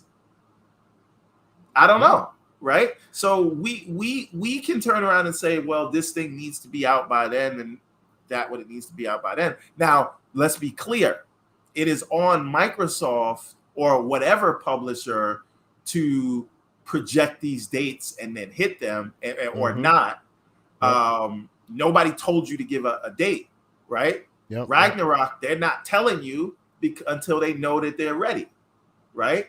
And perhaps, well, Pixel does point up. He does point. So he's not wrong. He's not wrong. But this is the point, right? We're only talking about whether they crunch or not and how long it takes because people feel like there are things lacking in Halo. But it is, it is just gonna take how long it takes, and we got to give them that time to do it. So let's move on from this, but I will highlight Victor Alistein's point, one last point that he made, and I disagree with you on that one, sir. I think 343 has done like a lot of good work with the Halo franchise, especially considering the fact that it wasn't their baby in the first place, and Bungie has always been held to a higher standard. There's just no way they could ever adhere to all of the expectations, and I think they've done a pretty good job. Now, is there criticism to be levied? Yes, you've heard us levy a bunch of them, and we will continue to do so. But to say that they have never been successful at Halo is not accurate, I think. No, they just tend to fall off their bike through the finish line. Yeah, it's they start one, they drop it. They start one, it's good, then it's bad. Like it's 2 steps forward, 3 steps back. I think complaining about these delays is like people complaining about reshoots on movies when they go back to superhero movies. Yeah, as long as the movie turns out great, nobody cares about the reshoots, right? Nobody cares about the reshoot, but the movie has to turn out great. But you know what? We are on this negative twinge, and we're gonna continue on this damn negative twinge because I promise you, the main story is gonna be fun. We're gonna get into it. We're gonna talk about handheld gaming. That's what we're here for. My Steam Deck is on deck. It's gonna be amazing. Mr. Everborn Saga got his email, so we'll get into that. But let's eBay listing ready, people. First and foremost, let's talk about some weird, crazy madness that has happened in the world. Have you seen this, Everborn? Have you been a part of this? I have seen a lot of this. I've seen Cory Barlog going. Man, he went hard on these people. He's doing PR overtime for this thing. And you know you saw who gave him the alley-oop, right? Which I thought was very poignant. That's right. Where's Jim Ryan? Where are you, Jim? Where are you? You know he doesn't have time for plebes on Twitter, man. You know Jim Dance. But this is not plebes on Twitter. This is a narrative that is building that it seems that they don't care about the toxicity that happens. Like a worker or person that works for you, Jim Ryan, is getting dick pics. Like unsolicited like harassment on the internet. And you're just like, it's another day. To the point where your competitor CEO came out and stood with one of your men rather than you doing it yourself. Where you at? Didn't even think about it that way. That's rough. Come on now. That's ridiculous. Right? It's like they like the console warring BS. Yeah, because it worked. I don't get it. It's so strange. Jim Ryan knows the ultimate Herman truth. Holtz, where you at? Herman. They know that Twitter's not a real place. So Jim Ryan also need a teleprompter. Jim Ryan also need a teleprompter before he speaks. But let's be clear, though. You saying that's not a real place may be true, but that not real place has caused some issues with many of your employees. And so maybe it's time to take that seriously. They put Cory is back because they said, "Hey, we need you to come out here and we need you to be yourself. Go ahead, go be Cory. Go ahead. So go ahead and throw some shade at this people. Is a part of the PR thing. He's like, calm down, the troglodytes. And he's coming out there and being a decent human being and trying to. And for the record, Cory has nothing to do with God of War Ragnarok, people. He's actually game directing something else. It's crazy to me that they sent him out to right? This, right? It's hilarious. Why not send out like the actual director? Yeah, no. But I'm just saying, sending out Cory is like sending out what's his name? Who's the previous director of God of War? Yeah. It's like sending out Jaffe. Yeah. Right. Why is he talking about this? He's God of War adjacent at this point, so he's the one that made the game that all y'all like to remember. Remember the 2018 one? Yeah, bring him out because you liked him, right? No, but people are going nuts over this. And look, the game is gonna come out whenever the game comes out. You know why? Yep. Because as Pixel said earlier, the game takes as long as the game as it's going to take. That's right. That's right. And while that's happening, and I was going to say, hold on, I was going to say, it's funny to me how people just accept that God of War is going to come out whenever it comes out, but apparently they're not. And this is just how we are on both sides. That's right. There you go. Right. You know, although we complain and then some people just throw dick pics out there. I'm just like, you really thought that was going to get you somewhere? That's just so strange to me. I don't know. I don't understand. I need to know the percentage rate. Like, what's the hit rate of that working on anything? on anything at all. Where they look at it, they go, ooh. Well, okay, maybe. Unsolicited. Like, what's going on? That's just absolutely horrible. I have no idea why any human being would think that that's the way to go because, you know, you want the release date. But yeah, that's what I wanted to say. That's what I wanted to say. Yeah, we saw the harassment. The harassment happens. It'll continue happening. It's out there all the time.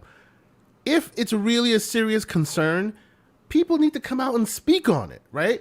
Look, I understand Twitter's not a real place, but it's enough to ruin someone's day. It's enough to basically have this director who I think she was an animator who to basically she took it in stride. I think like if you see her responses, she was like, you know, this is not how you do it, right? She could have quit her job. She could have been like, look, I'm done with this crap. Like I'm not doing this for this. They're just working an office job. They're there to you know get the job done. And this is how you treat people? Like, it's unacceptable. And everyone in a position of power, people who are trusted and people who are respected, need to come out and be out about it. Be like, hey, where's Herman Holtz? I want to see him out there saying, hey, guys, this is not how it's done, right? And I appreciate Corey for doing this, right? It's very good that Corey did this, and more people should be doing it. Like, you say Twitter's not a real place. I agree with you. But look at the 906 retweets, the 8,000 likes. That's a lot of people right there. Yes, in the grand scheme of PlayStation's like full roster, that's not much, but it's enough to like make someone change their career. It's enough to make somebody go, you know what? Screw this. I'm not doing this anymore. Similar has been happening to Ron Gilbert trying to bring out Monkey Island, you know, the remake, the remaster. Well, I think it's a next iteration in that franchise. But yeah, he's like, "Yep, Twitter's gone. I'm no longer communicating with Twitter anymore because of the cesspool that it is." You know what I'm saying? Like, come on. Yeah, it's still getting like what, like 150, 200 million people using this platform on a daily basis. So yeah, it might not be a real place, but it is. But it's a worldwide billboard. So people it's a place that is worth reckoning with. Yes, absolutely. So to be quiet or to like not really say anything about it isn't that good. But but what I do appreciate, because I mean we live in a time where cameras are everywhere. Social media tells a lot of people the news and what's going on in the world and stuff like that right now. So what I do appreciate through all this negativity that's actually happening is some of these developers and stuff like that are coming out and just like they're sick and tired of it. They're just flat out letting people know, like, hey, like the toxicity, it was fun for a little while, but you guys are really taking it to a new level. I don't know if it was ever fun. I don't know if it was ever fun. I don't mean the dick pic type of toxicity, but like you know, back like and forth. My console better. You know, that's fun for some people for a little while and whatnot. But once it starts to get personal, people are starting to get, you know, their information leaked out, and you know, people are getting text messages from, you know, I interact with people on Twitter. If I randomly got somebody that's on that you know, in my chat on the podcast or something texting my phone, I'd be like, all right, I'm uncomfortable right now. Yep. It's a bridge too far. Yes. How did you get my number? I randomly texted Randall Thor on his show yesterday, so I don't know how to. Well, but you know, that's a whole different situation. That's different because you guys have you guys have rapport. What I'm saying is somebody. But you also didn't text him your dick pic, did you? It wasn't I did not. Neither that either, right? I don't know. One more Sega slander, and they might have to go down. But no, I if hear you you. get some Question, if you get some questionable people that like you're like, man, I didn't really interact with this person that much, or I've never interacted with this person at all, and you have this person texting you, you're looking out your window like, what the hell? Like, like these people are watching me way too closely. This is uncomfortable. And yes, to me, at that point is when a head of a gaming platform needs to step in and be like, yo, like we understand how much you guys love, our games and stuff like that. I found it unnecessary that Santa Monica had to come out with a message to put out. I feel like that should have came from PlayStation. From the top. That's right. Not from a developer. That should have came from the platform. Like, yo, y'all need to chill. We're doing our best for you guys, so you guys need to do your best for us. I mean, Ham, Mr. Inferno is telling you to stop sending him the pics, bro. Too much. You need to stop. Hey, you don't enjoy those, Inferno?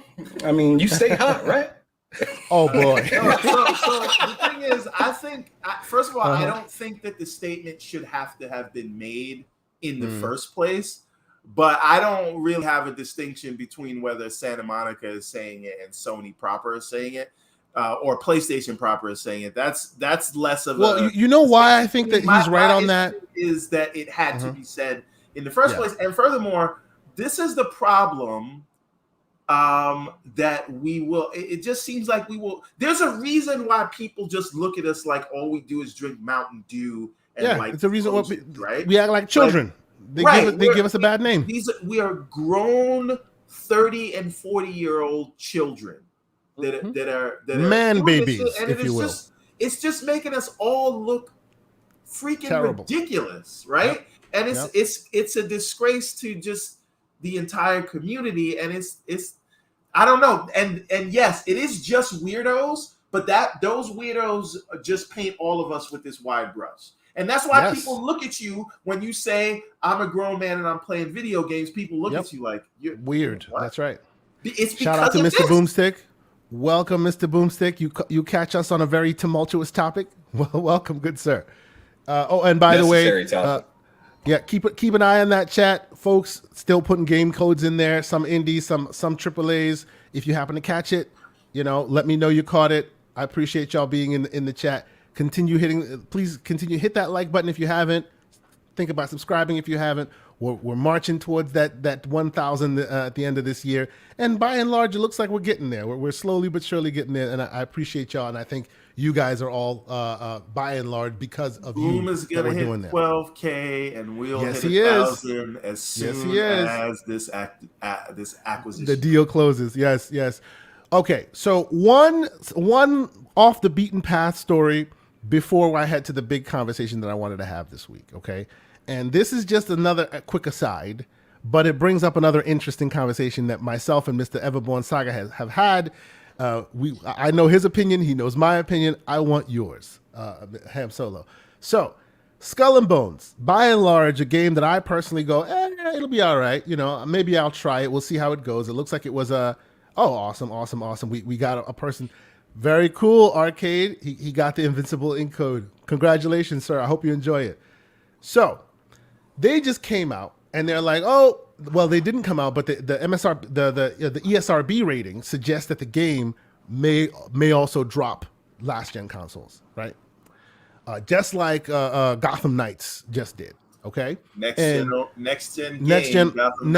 I said we're getting there. See, this is where here's where we have a problem. Okay. And I know I have some technical folks in my chat. Pixel, I want your opinion on this as well. But let me lay it out, and then I'll get y'all opinions on it, because it seems to be happening over and over again. And to me, this is BS marketing that you're trying to get over on people, and I don't like it. For the record, I am not saying that them dropping this last gen consoles is a bad thing, because I was talking to Ham about this, and I think Ham made a very good point. This is what Cyberpunk needed to do, right? Maybe it's what Halo needed to do.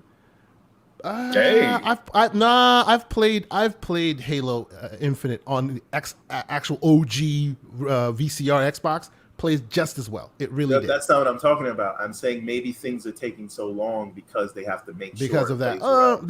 That is potentially a factor in the equation. We don't know that. But Scaling and balancing everything all over the place when you have that may be when you have how many different consoles from the last generation that have different specs and stuff like that. Like you got the Xbox One X, the VCR Xbox. Now you got cloud gaming, and you got freaking Xbox Series S. I definitely think about why co-op took so long because of to be fair, the cloud part is basically a console in the cloud, so you never have to profile differently for it. It's exactly I guess that's true because that runs off of the Series X, right? Same exact thing. Yes, it runs off the Series X. So, in that respect, it's true, but I do hear what you guys are saying, and you do make some points.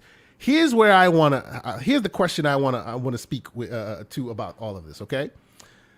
Although I agree that when your ambition exceeds the hardware, you should make a change, right? So that's a mistake Cyberpunk didn't make, right? They should have canceled the last gen versions and just focused on the next gen version. Too many pre-orders. But let's it is what it is. But let's be clear here, okay? And please, this is my opinion, and my opinion is rounded in fact because it's technology.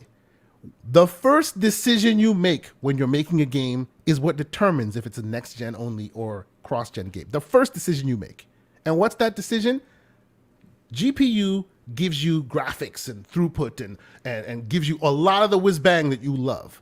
But the CPU choice is what determines what generation of game it is, because that'll tell you from jump whether or not you can do next level physics, next level AI, all that stuff. So if you start saying, hey, we're going to make a game that will be that will be playable on both last gen and next gen consoles, even 10 years down the line, you're still working on it, that's still always, unless you go back and recreate the whole thing and basically make more advanced AI that the original console cannot handle anymore, you're literally still speccing for that last gen. Now, I understand that maybe after all the whiz-bang features have been put in, now you find yourself in 20 frames per second on the last gen console, so you want to cancel it?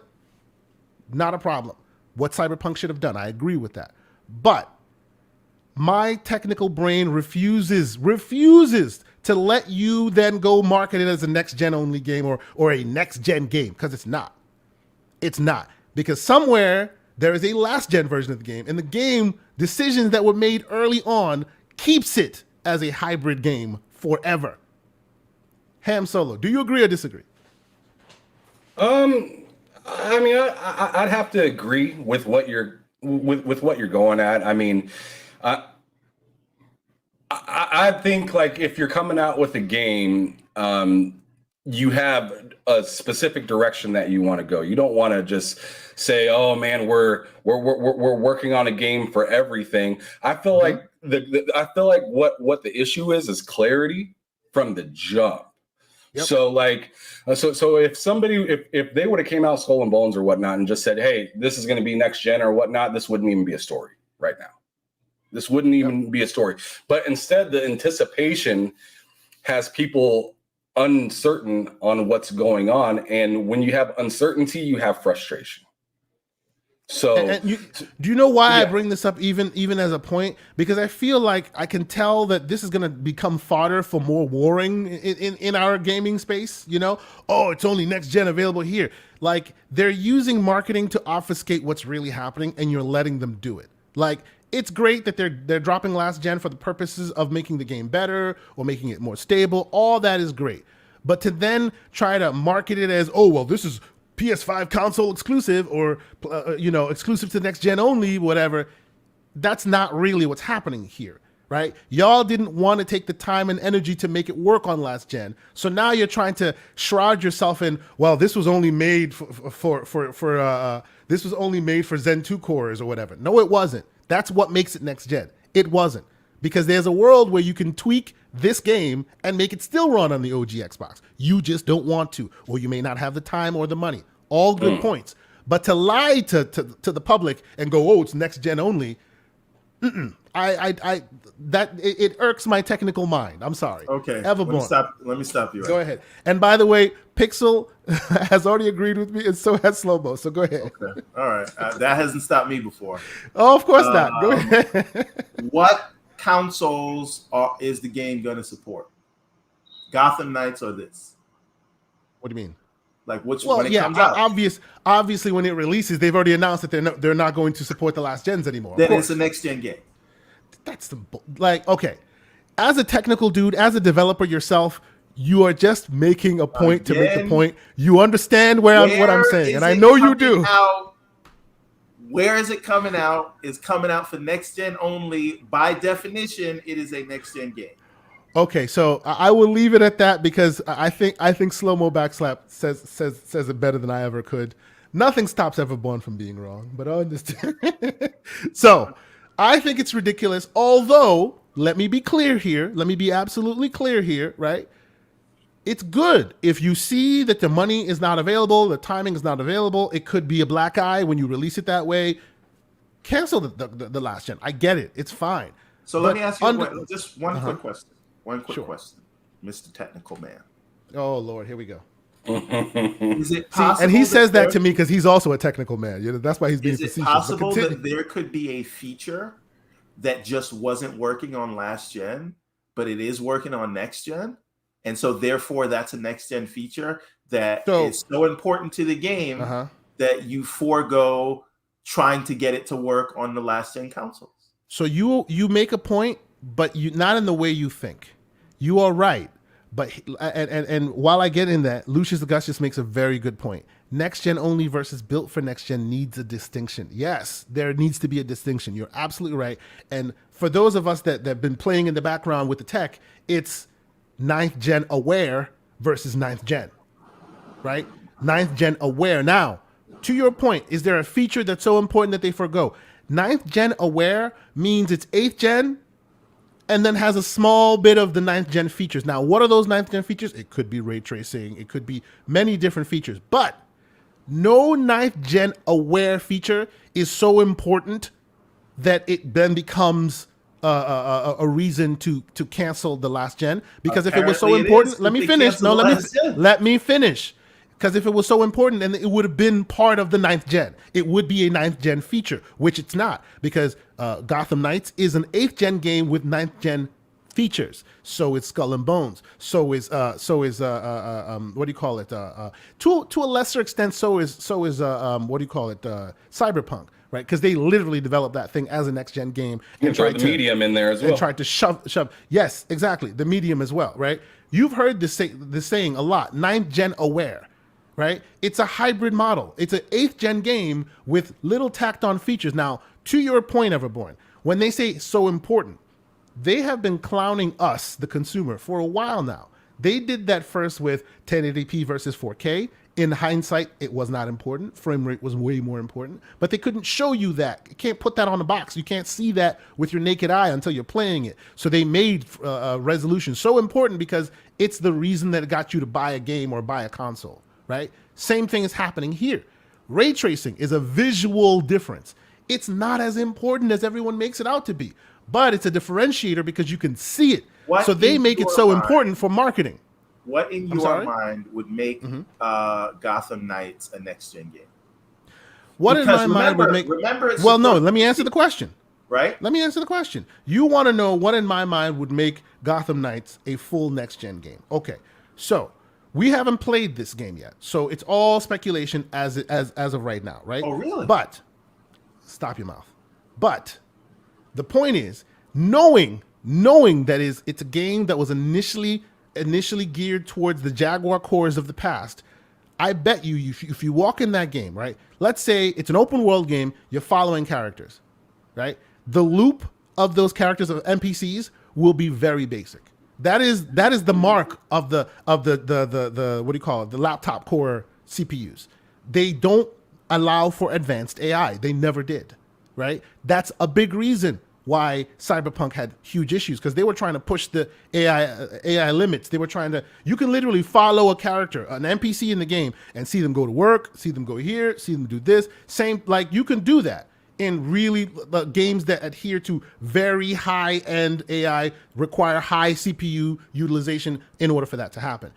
If you don't want to do that and you start from the Jaguar cores, you'll never hit those next level heights. But that's mushy middle, right? That's not for the consumer to see. I'm sorry, go ahead. Supporting min-spec PCs and incorporating that into your design.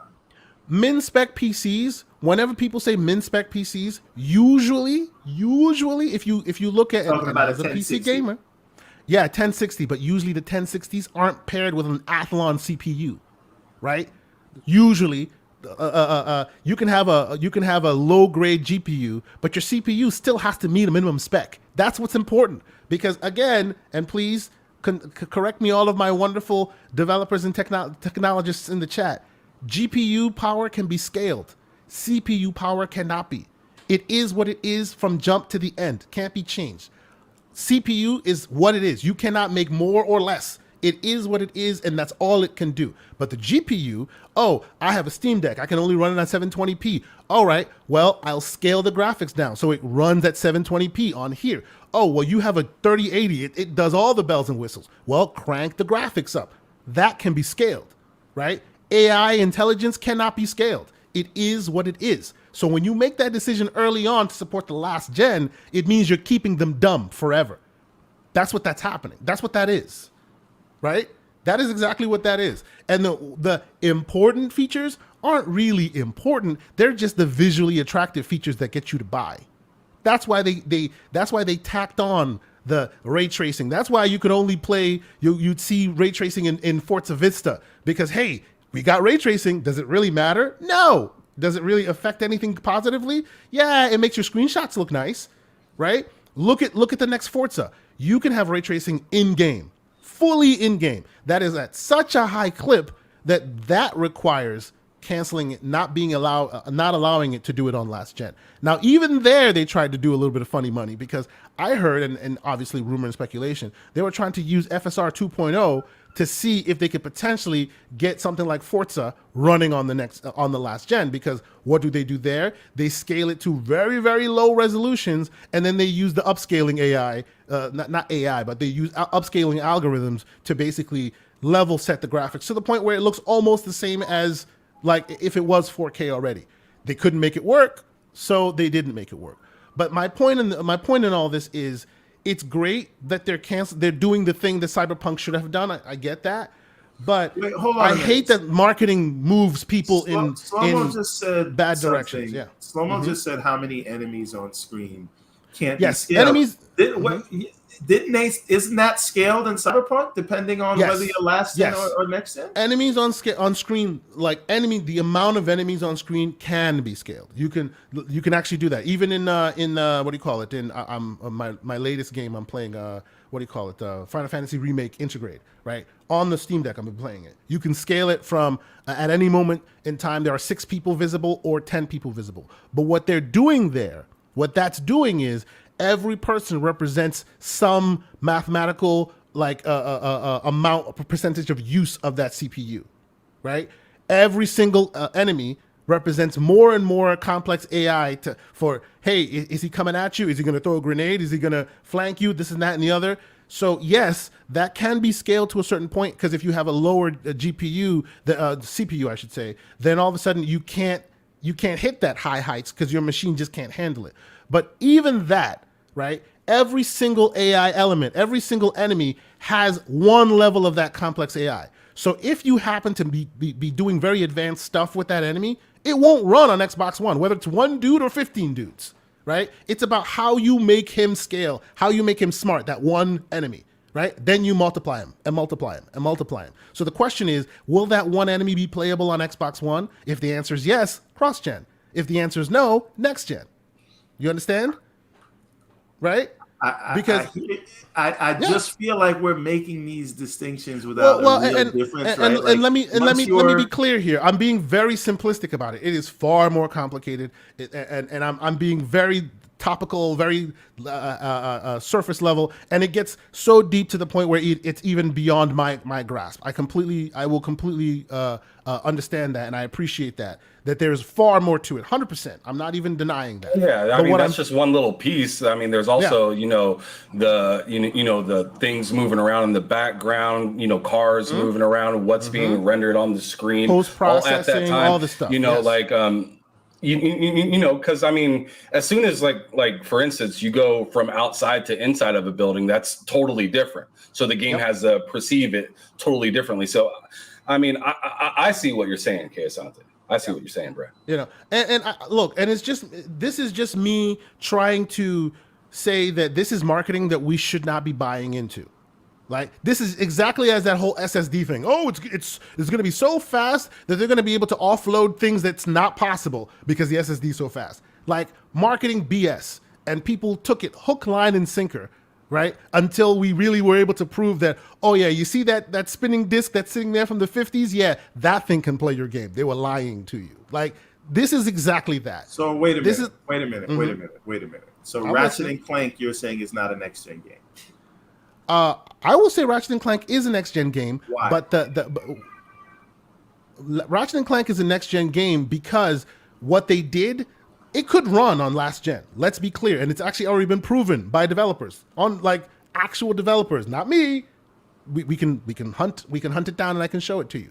What made it next gen was the fact that all the post-processing and all those other effects were so heavily layered because they knew specifically that they were targeting the PS5, so they could go far beyond what the PS4 could do. That's what makes it only next gen. You could have scaled that back and put it on PS4. Yes, you could have. You chose not to. So why does that same thing not apply to Gotham Knights, where you're scaling up and you're doing all your post-processing and those things on the fly because you're only working on next-gen hardware? Well, no, but see, that's the thing.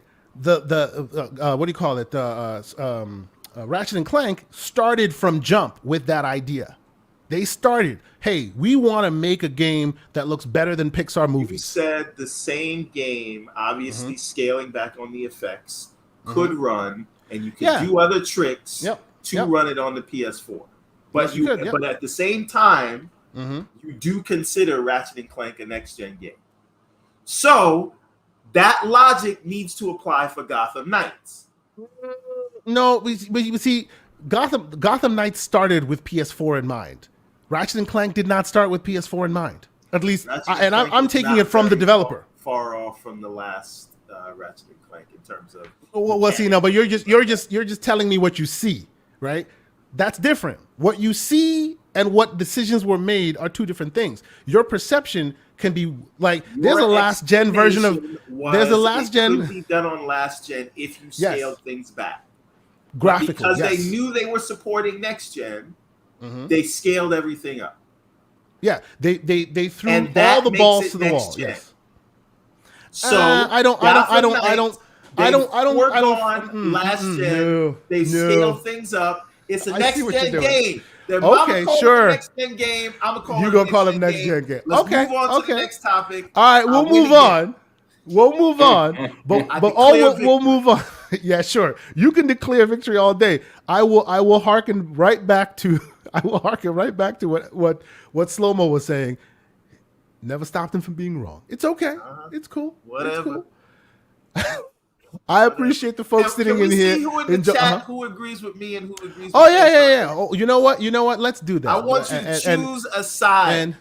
And we gonna do that. Let me put a quick poll in the chat because I love doing these things. When the dev diary comes out explaining that I'm right in 3 Oh yeah, sure. Yeah, you do.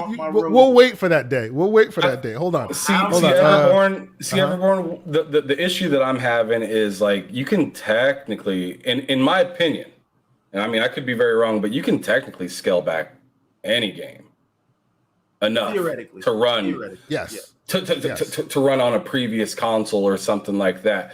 But like the idea is what boggles me a little bit. The whole idea of, we were gonna do last gen, but now we're not, is kind of the issue at hand, more or less, than You know, like if they would have just came out with the messaging saying, yo, this is next gen from the start, I don't think this topic would really exist so much compared to if it since they did now come out and say, you know what? It's not just about it's their not gonna words, be. though.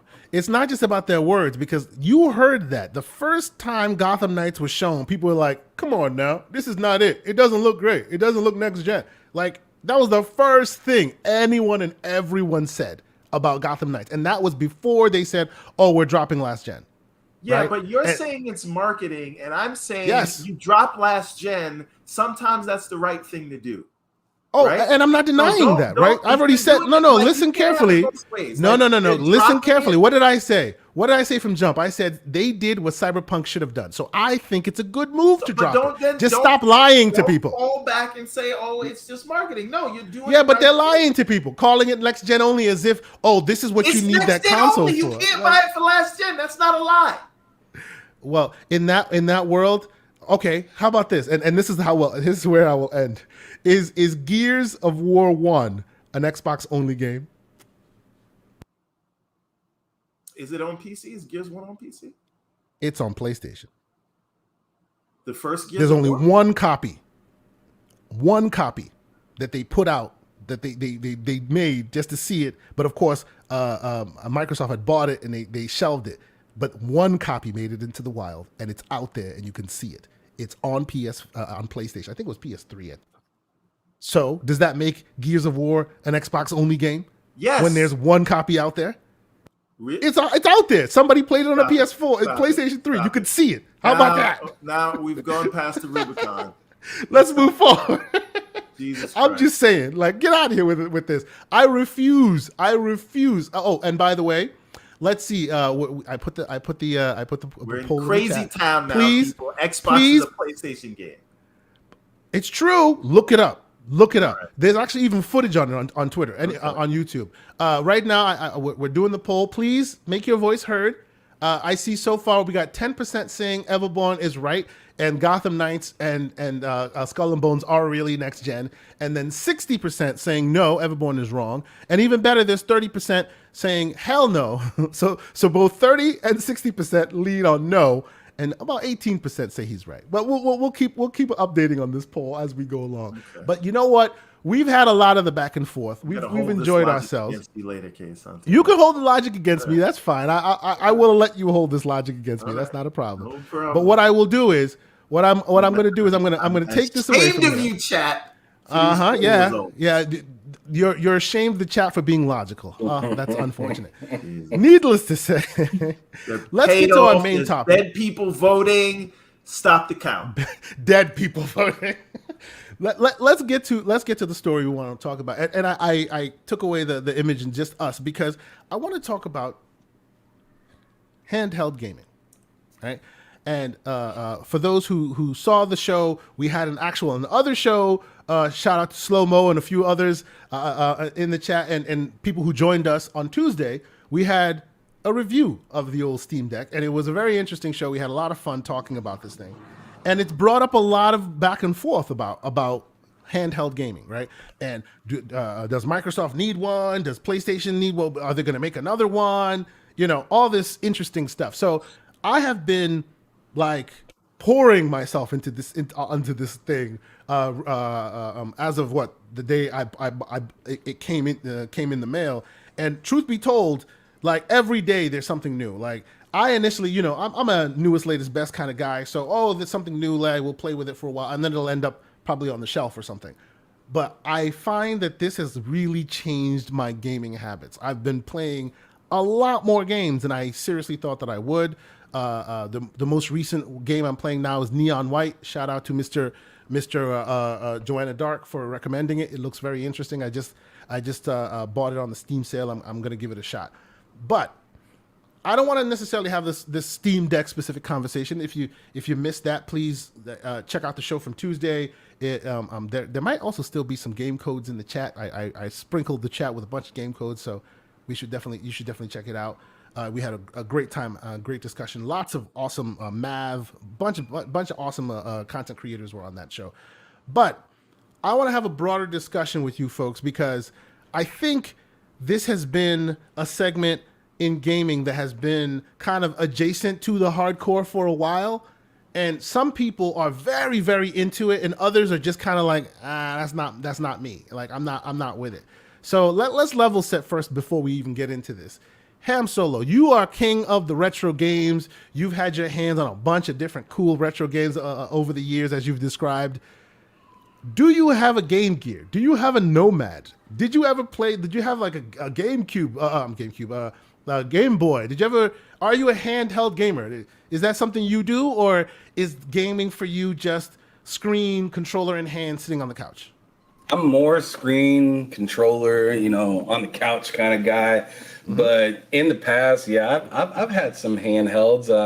My favorite one by far is, to this day, to be honest, although it's a battery killer, is the Nomad. I thought the Nomad was like the coolest thing ever. It was the Switch before the Switch. I remember talking to Everborn Saka on my podcast, and he was like, "What the heck is the Nomad?" And we had to look it up and everything. He never saw that. Seriously? Yeah, Mr. Everborn Sega doesn't know a Sega Nomad? Wow, I'm surprised. Yeah, I was blown away when he didn't know. I was blown away when he didn't know that. But but that console, like, a lot of people forget, like, you could connect your Nomad to the TV. You could sit with it plugged in. Well, I'll be honest, ahead of its time. It was literally the Switch before the Switch was made. What's even better is it took the exact same cartridges as your Sega Genesis did. You pop it out of your Sega Genesis, pop it into your Nomad, and literally get on the road. And you're on the race, and you take your 18 batteries with you, and every 5 minutes you have to stop. Facts, because there wasn't so many rechargeable batteries. If there were rechargeable batteries back then, they were an arm and a leg to purchase. But yeah, so and I was a huge Sega fan growing up.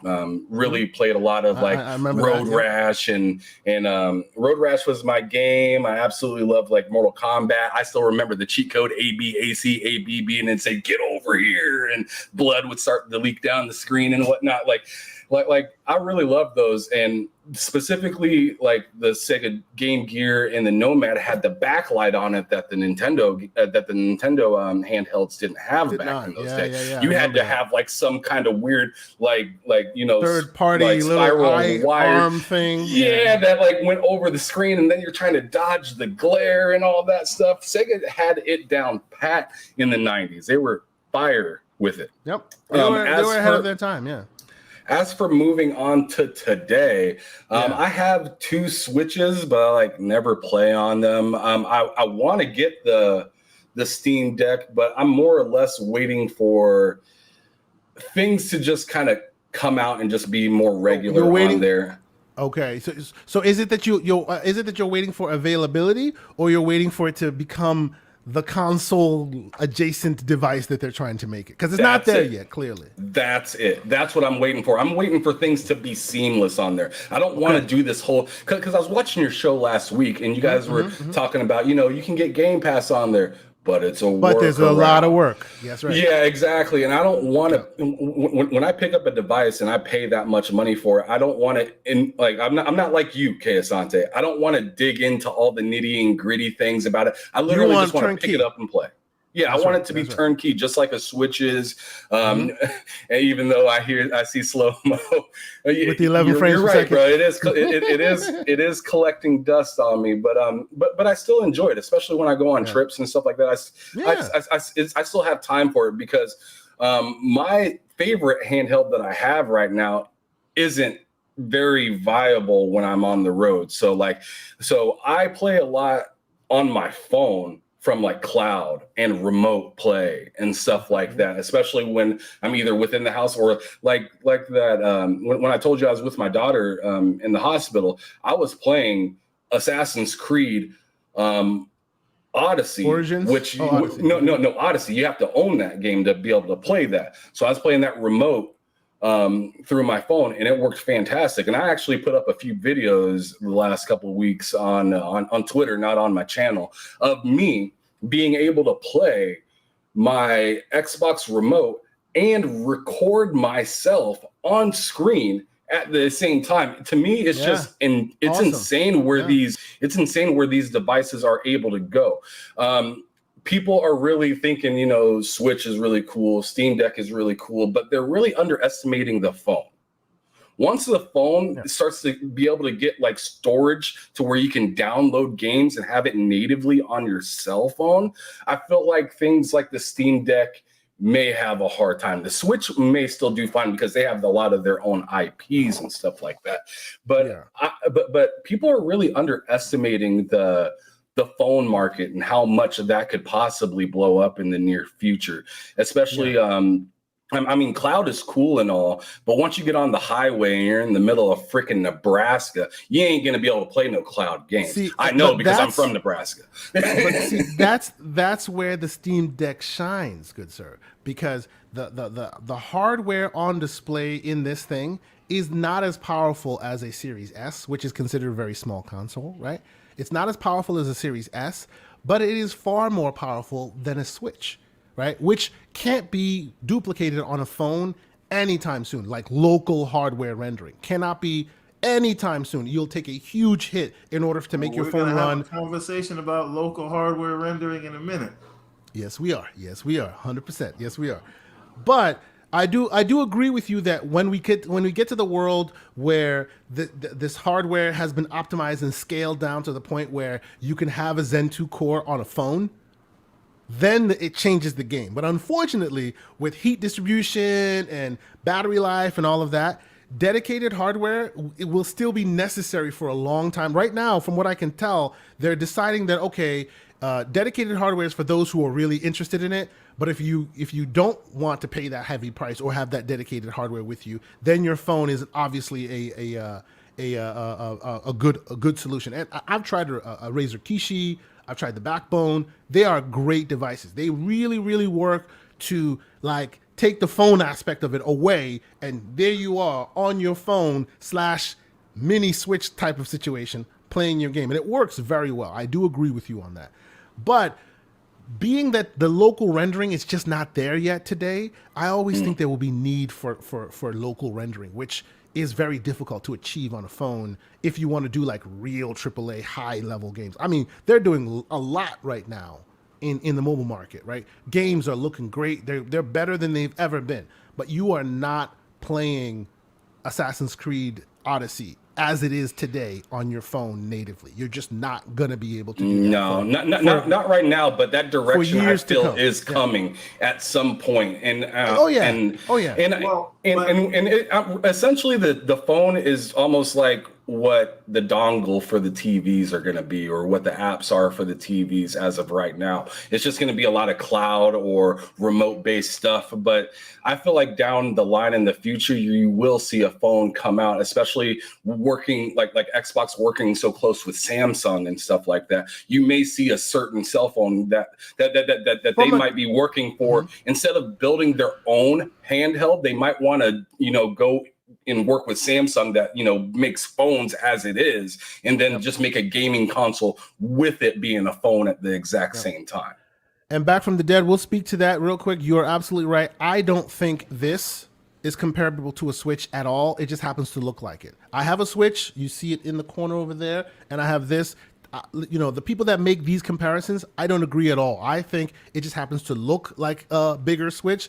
But from a technical perspective, like that's literally a cell phone, like an ARM cell phone that's been converted. This is a normal x86 full PC. Like I could be running this show from in this device that just happens to be handheld, right? That's why the price differences, right? But we'll get into more of the nitty gritty of it. But no, I appreciate where you come at the gaming, the portable gaming aspect. I appreciate where you're coming at from it.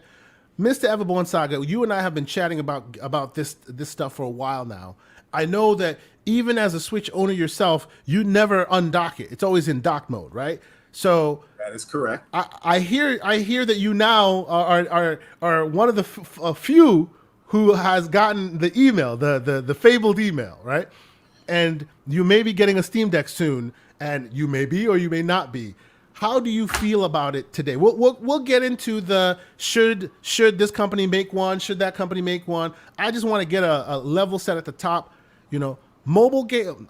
There's a difference. Not mobile gamer. Handheld portable gamer. I Well, first of all, one thing I want to say is, and I say this as someone who has developed several and released several mobile games.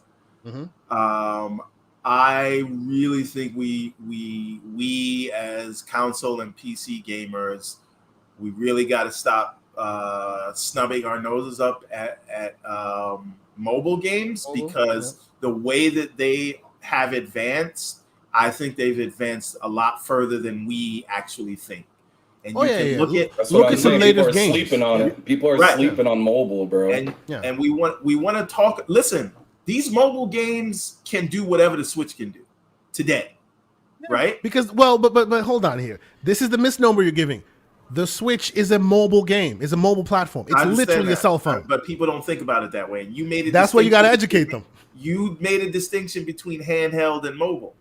Yes, I'm making that distinction because mobile is literally ARM chips. Handheld is x86 chips in your hand. Well, wait a minute, because ARM is coming a long way thanks to Apple as well with this. But they still are not there as far as gaming, and even Apple today, Apple today with their super M1 and M2 chips are nowhere near where they need to be from a gaming perspective. That's what I'm speaking specifically from gaming. Okay, but understand that a lot of cloud providers like Azure and AWS are putting ARM chips in their. Of course. What do you call it? Don't sleep on ARM. When it will potentially, it will change. Potentially, that could change. But today, you can have the most powerful Mac on earth that will burn Windows in any way. If you want to play a real game, you got to install Windows on it. That's just the deal. Okay, let me put it to you in a different way. If you look at Genshin Impact, if you look at Diablo Immortal. That is giving a lot of some of these games that are coming out today a run for its money. Not the big AAA stuff, but I get that. How close it is, that gap is short. And and I'll agree with you on this. Most folks don't even know. All your favorite games that you're playing and you had a great time with it and this and that, when you stop thinking about it and you move on to the next latest best thing, that game goes to mobile. And it looks exactly the same on the mobile platform. A lot of your favorite games that you played a couple years ago are now shining on mobile. You just don't know it because you're a console player. So I do agree with you. It used to be like a 10-year gap, but now it's much shorter. Maybe it's like a 5-year gap or much shorter. 3-year gap, but it is. And let's not discount emulation on. Let's not discount emulation on cell phones as well. Like I remember years ago, I want to say like 10 years ago, I had a crappy Android phone and was able to play Mario 64 from it. Yes, I had to use the crappy controls because I didn't have like a controller to be able to sync, and Bluetooth just wasn't there yet. But like mobile has a lot of opportunity. Mobile has come a long way, no doubt. I will not deny that at all. Mobile has come a long way. But as we are the hardcore gamers here, we don't tend.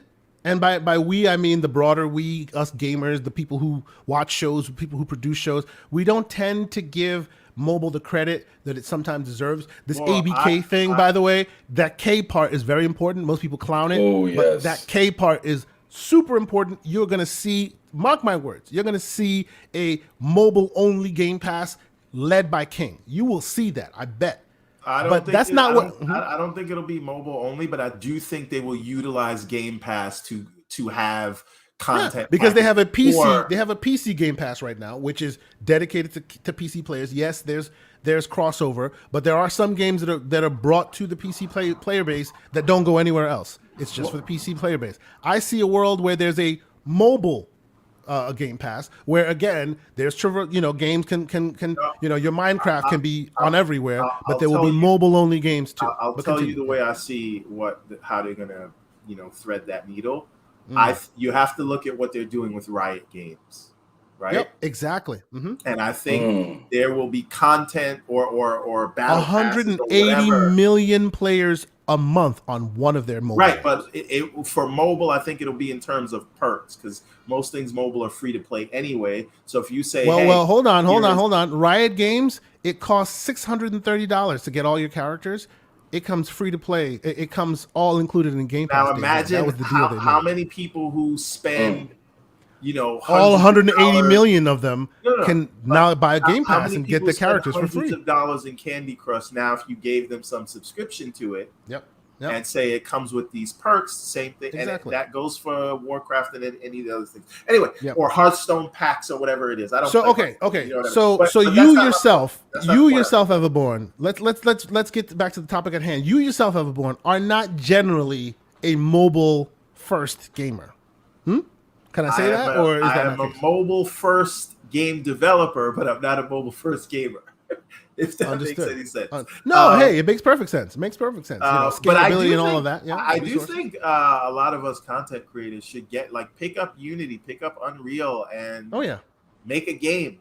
You know what I mean? It will help a lot of. I told you a long time ago. I put a game out. I put a game on my Xbox. I played it a couple times, and I was like, "This is trash," and I never did it. You don't have to release it, but just make it. No, I just made it. Why not?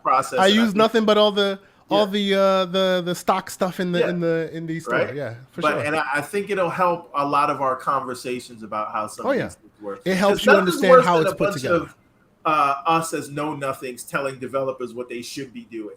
Right? Exactly. Try it. But let me back to the point. Back to the point. Yeah. So we are having this conversation. We're talking about mobile and what I'm going to do with my Steam Deck and what kind of mobile gamer I'm at, because I keep that distinction. It's not mobile. It's handheld. Fantastic. Because this is not mobile. Because the games that are being played on it are PC on the big old PC games. They're not mobile games. Okay. Continue. Sure. But I'm not mobile because I don't go anywhere. I work from home now. So there's no if I'm going to be playing a game that should be running on my PC or running on the PC. Yeah. Or the same thing on the big TV. Why not run it where it was designed to run? So unless I was out and about and I was going to use this thing, it really doesn't serve a lot of purpose to me. Now that makes sense. Makes sense. Yeah. Part of my issue, and this is not the Steam Deck's fault, this is my fault, my use case. I am going back and forth about whether I'm going to flip this thing on eBay or I'm going to keep it. Because if I know myself, the best way that this would have purpose for me is if I could pick up and play and basically have cross progression with whatever I'm playing on Xbox, and I could transfer that over, right? So when for the record, though, that is doable per game. Some games let you do that, but it's all up to the developer. It's not fundamentally at the platform level. But I hear you. Continue. Right. So the games that I own are not limited to what are in Game Pass. So I can't say, well, if I just use it as a Game Pass box, that's not enough. So the question is, after tax, this thing is $701, right? That's for the highest level version. Yes, right. Because that's the only one that I could get to work on the day of the pre-order. But again, to justify this thing, saying that it is worth it, I just don't know, because I realistically don't think I'm going to get that much use out of it, right? Again, I would get a lot of use of if the same way I have a seamless transition between Xbox and PC for the games that allow that, I would love for that to carry over Xbox, PC, and then handheld. But there's too many ifs and in-betweens with that. So I don't know that this makes sense for me, but that got me thinking, why doesn't Xbox let's get there. Hold on. We'll get there. But okay. First, and I got where you're coming from with it. And it's funny because I didn't know that a lot of people were like that, but a lot of folks are more your way than mine. Like I completely understand that. Like you, Ham Solo, and you, Everborn, both of you basically said the same thing, that although you appreciate it, although you like that it's an option that's available, it doesn't really fit your use case, right? Right. I guess that's a good sum up of what you guys are saying. And oddly enough, I work from home, but it fits my use case better than ever before. Like, there are games I've been wanting to play on this that I've been wanting to finish for years. like retrograde, like I'm no, retrograde, intergrade, like I was saying a minute ago. Final Fantasy Remake. I've had that game on the PS5 and the PS4 for years now, right? Ever since it's been out. I have never been able to get enough time to sit in front of my OLED, sit there, because I got a 3-year-old, I got a 5-year-old, they're running around, this and that. Sometimes there's swearing on the screen, sometimes there's violence. You don't want to show them that. So that means you have to wait until after they go to bed, right? And when they go to bed, you're tired as hell. You want to play the game. You wake up, it's 2:00 in the morning and the controller's in your hand and you're looking at the startup screen. You know what I'm saying? Like, that has happened to me many, many, many times. And this is just one example. There have been many games where that happens to me. That's one aspect of it. Another aspect, my technology head here. I've had a lot of old consoles, right?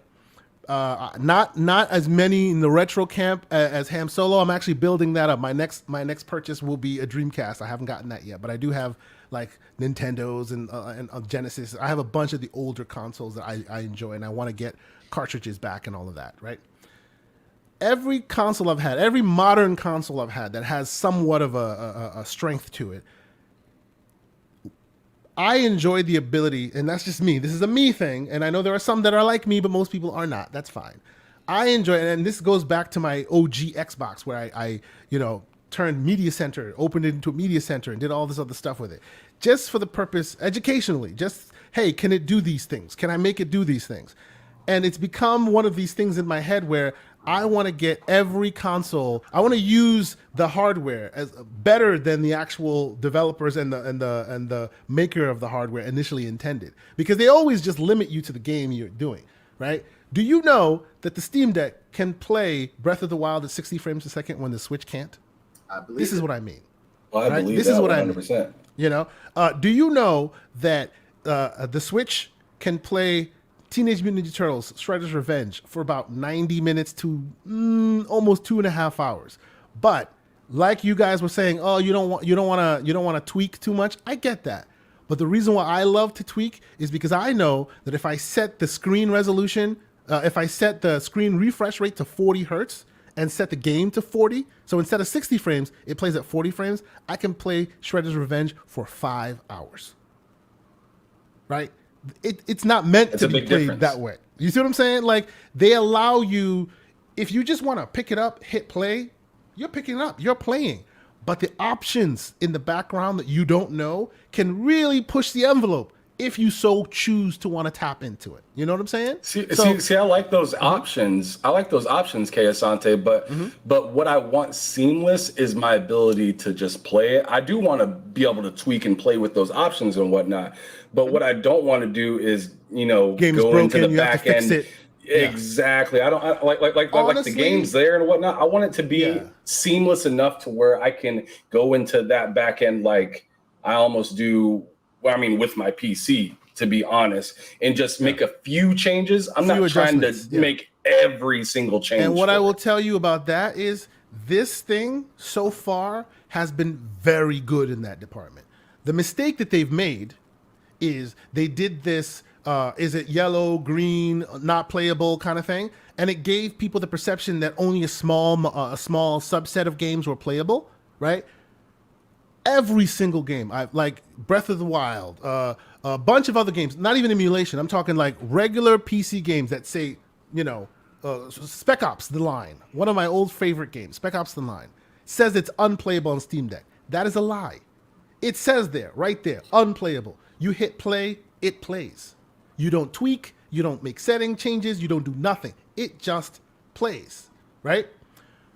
So there is a use case for it. Although I understand where folks come from, where not everybody's ready and willing to do the digging through the details. But let's get to the reason why I brought this topic on top here, because with the death of the Vita, shout out to the Vita, mine's over there. I loved my Vita, and the Vita also was an ARM-based, more cell phone-like thing rather than your standard PC fare, but. A lot of really great games were on that thing, right? And and at that time they and Nintendo were the only ones. Nintendo and Sony were the only ones out there really pushing the envelope in that direction, right? Obviously, Sony gave up on it, and I am hoping that they bring that back. But obviously, we've seen Nintendo's success with their abacus that is the Nintendo Switch. But that's neither here nor there. I want to talk about what you folks think about the current consoles, and do they need a next gen? Like I've heard that come up a lot. Do they need like a competitor? Like they need to get into a handheld space. We need a Microsoft specific Steam Deck where it's like the Series S in handheld form, right? Now, there are technical reasons that say that's not possible today. But I think we may have found ways around. But we'll get there. There are technical reasons that say it may not be possible today. Like the way you really want it to be, like, hey, just pick it up and go, no big deal. Chief among them is battery life. Battery technology hasn't changed in many years, and because of that, people work around it rather than trying to fix it, because no matter how much you try to make battery life get better, the only way you get it better is if you put more battery in it, and that's making it heavier and bigger and all of that. They haven't found a way of optimizing battery life to make it small but still fruitful. So it's just the more you have, the better the battery, and that also leads to chunkiness, right? Myself and Everborn have been having chats about this conversation back and forth a little bit. But here's my question to you, Ham Solo. What up? If you woke up next week, a month from now, whatever, and they're like, oh, guess what? Vita 2 on its way. And or Microsoft Xbox Series Y, we'll say. Would you be excited? Would you buy one? I wouldn't be running out to buy one. I can tell you that right now. To be honest, I would like to see just these companies work a little bit more together than trying to make their own product. Because I feel like you could easily, like Xbox or PlayStation. So what you're saying, you're agreeing with Scythe Marks here on the stream. He's saying, and real quick, he's saying, nope, just make a Linux-based PC Game Pass app for Steam Deck. That's exactly what I'm saying. I'm just saying, like, why are so many people trying to reinvent a wheel when the wheel is already there? Like going ahead and just make your piece and put it onto the thing that's already known and working. So yeah, make Game Pass work really well with the Steam Deck. Make PlayStation Plus work really well with the Steam Deck, instead of, because what I will say, you're costing yourself more money as a company trying to produce all these other things when you could just make a service for it and not have to spend near as much money. Real quick to your point, even though they're not really like coming out and saying we are hand in hand with Valve on this, Microsoft, oddly enough, has done some magic in the background that makes latency and graphic output on the Steam Deck from a cloud gaming perspective unusually good. Like I've been like testing xCloud for years now. I also test all the competitors. I have subscriptions to them as well. And Steam Deck is xCloud has always been a great service because it's an option. But as the thing you pay for alone, it wouldn't be great because it's not the best of the best. Like the best right now would be NVIDIA's GeForce Now service. They seem to consistently hit that high fidelity 4K stream. You basically low latency, no issue. Xbox has been choppy based on the type of game. You know, you may not be playing your Halos there, but you can play something else there. Well, with the Steam Deck's release, okay. Well, hold on real quick. With the Steam Deck's release and some subsequent updates they've done to their browser, that's changed on this thing. It plays unusually well. But continue your point. Well, like, I mean, I like what you said right there. But my kind of like thought upon that is just like, man, why aren't you touting this? Why aren't you like letting people know, like, yo, this is working really well and we want to build from this, get people excited, because there's a lot of people that use PC and the Steam Deck and whatnot, but are like, Xbox is questionable. You know what I'm saying?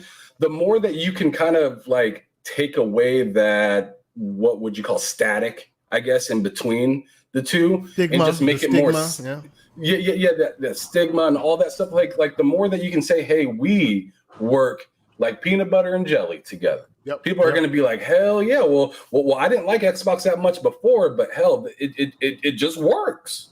It just works. So like, I feel like from a marketing standpoint, like that would be a brilliant idea. From a cost-effective standpoint, that would be a brilliant idea because now you don't have to. And Xbox is already like, Xbox is already running away, or I shouldn't say running away, but they are less and less needing to have hardware, like dedicated hardware for things to run other places. So going ahead and tout what you have with this Steam Deck and like run with it. Say, hey, like we see what the Steam Deck is doing.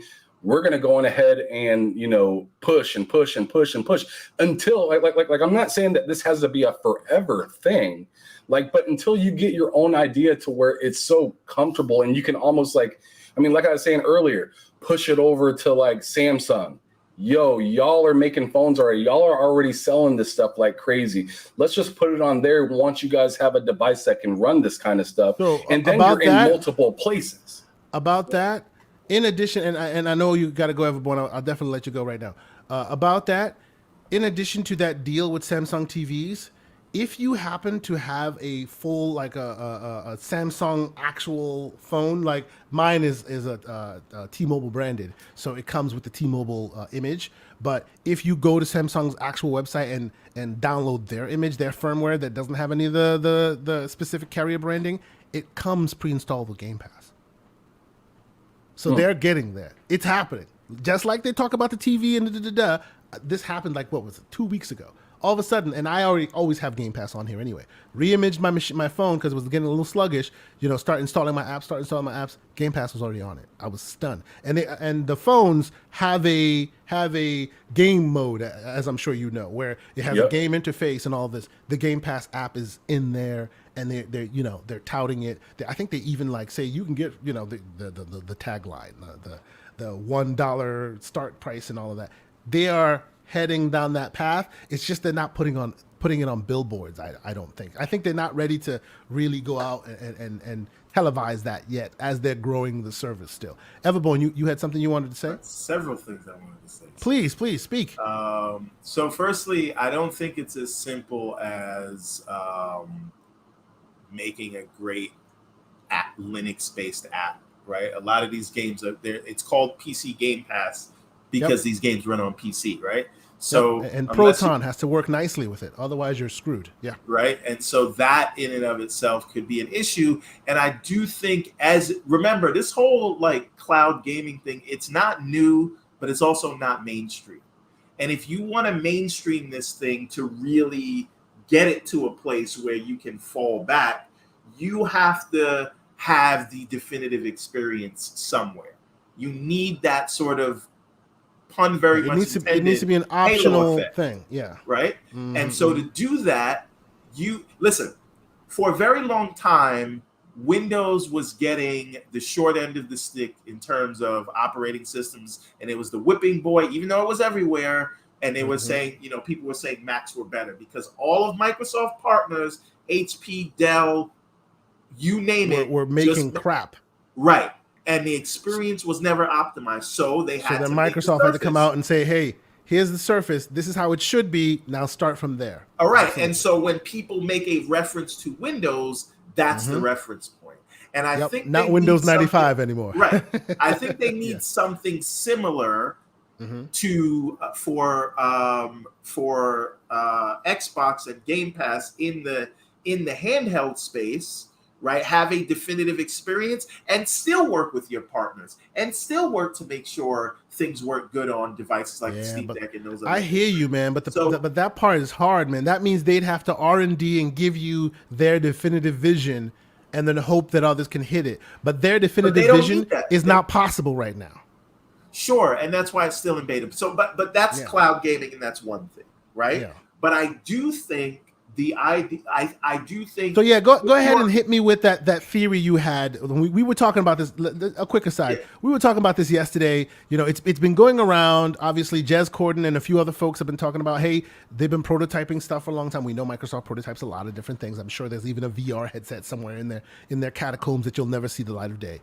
But it's been talked about multiple times that hey, they might be prototyping a handheld like device like the Steam Deck, but those that don't know, the Series S can't be a Steam Deck. It just can't be. And the Steam Deck is a Series S, but downscaled significantly to like 720p highest part, like on the screen. And they did that on purpose because you don't need more than this, right? This is what the screen is for. Yeah, you can upscale it when you plug it in, but it's not meant for that. So in order to just take a Series S and put it in a mobile device like this, it would first off had horrible battery life right off the bat, right? You couldn't profile it like a Series S because the minute you take the Series S off of a wall plug and you put it into mobile, it profiles differently, right? It won't be as fast. It won't last as long. So that's another burden that developers have to contend with. Right, and you can't ask developers for a third SKU, which would be unacceptable. So as it stands today, that dream is unachievable. But if you see back here, that is a Oculus Quest 2. It has literally a Android phone on your face that plays Android phone-like games, and I'm talking about. Let me say, don't steal my thunder. Oh no, I'm not stealing it. I'm not stealing it. I'm gonna let you go for real. You know, it has that, and it's able to do other things because the company keeps pushing in multiple directions. Right? You can plug it in. You can do so many directions. And when Everborn and I started talking about this, he started telling me what he was thinking about the world of potentially making something like this happen today, and there are some similarities. Go ahead. Okay, so the thing is, I think if you do cloud only today, you're dead in the water. We don't have the 100%. Infrastructure. You cannot sell that to casuals. Not in America. You can sell it to enthusiasts who understand what they're you can sell it to me, but I'm not the majority. Yeah, right. You're not going to get mad at Microsoft if you don't have a proper. Because I know whose fault it is if it's not connecting. Yes. Right. So you can't sell a cloud only box today. However, I think there's a happy medium where you can support this.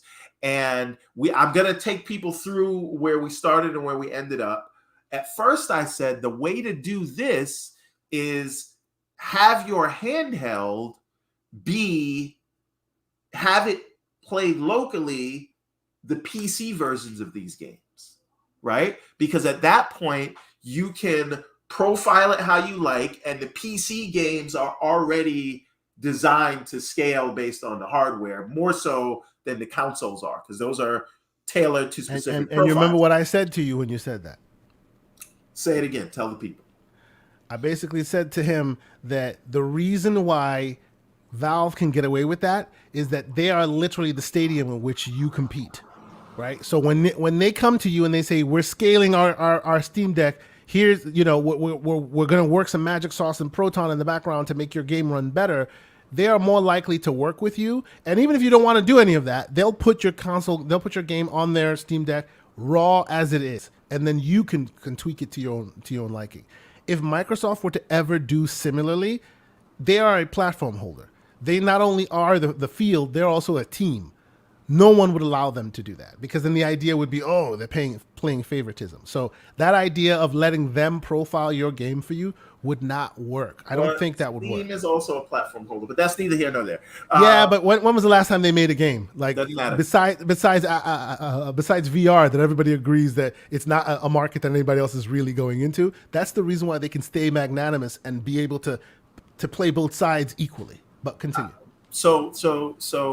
But there are issues if you say we're going to have you run the PC versions of the games. Yep. And part of that issue is not every game supports cross progression, and explaining that to your customers is more of a headache than it's worth.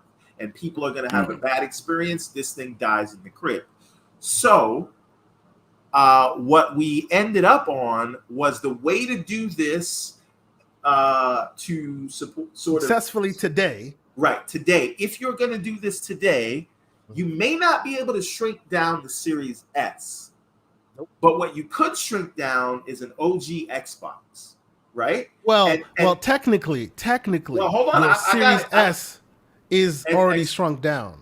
Well, but continue. Hold on. So this is an Xbox One, right? Mm-hmm. So what you're going to do, you're going to give this thing Steam Deck specs, right? Exactly. And then you are going to use the hypervisor to run all your OG Xbox last gen games. So locally and natively, you get to run all cross-gen games plus all back compat games.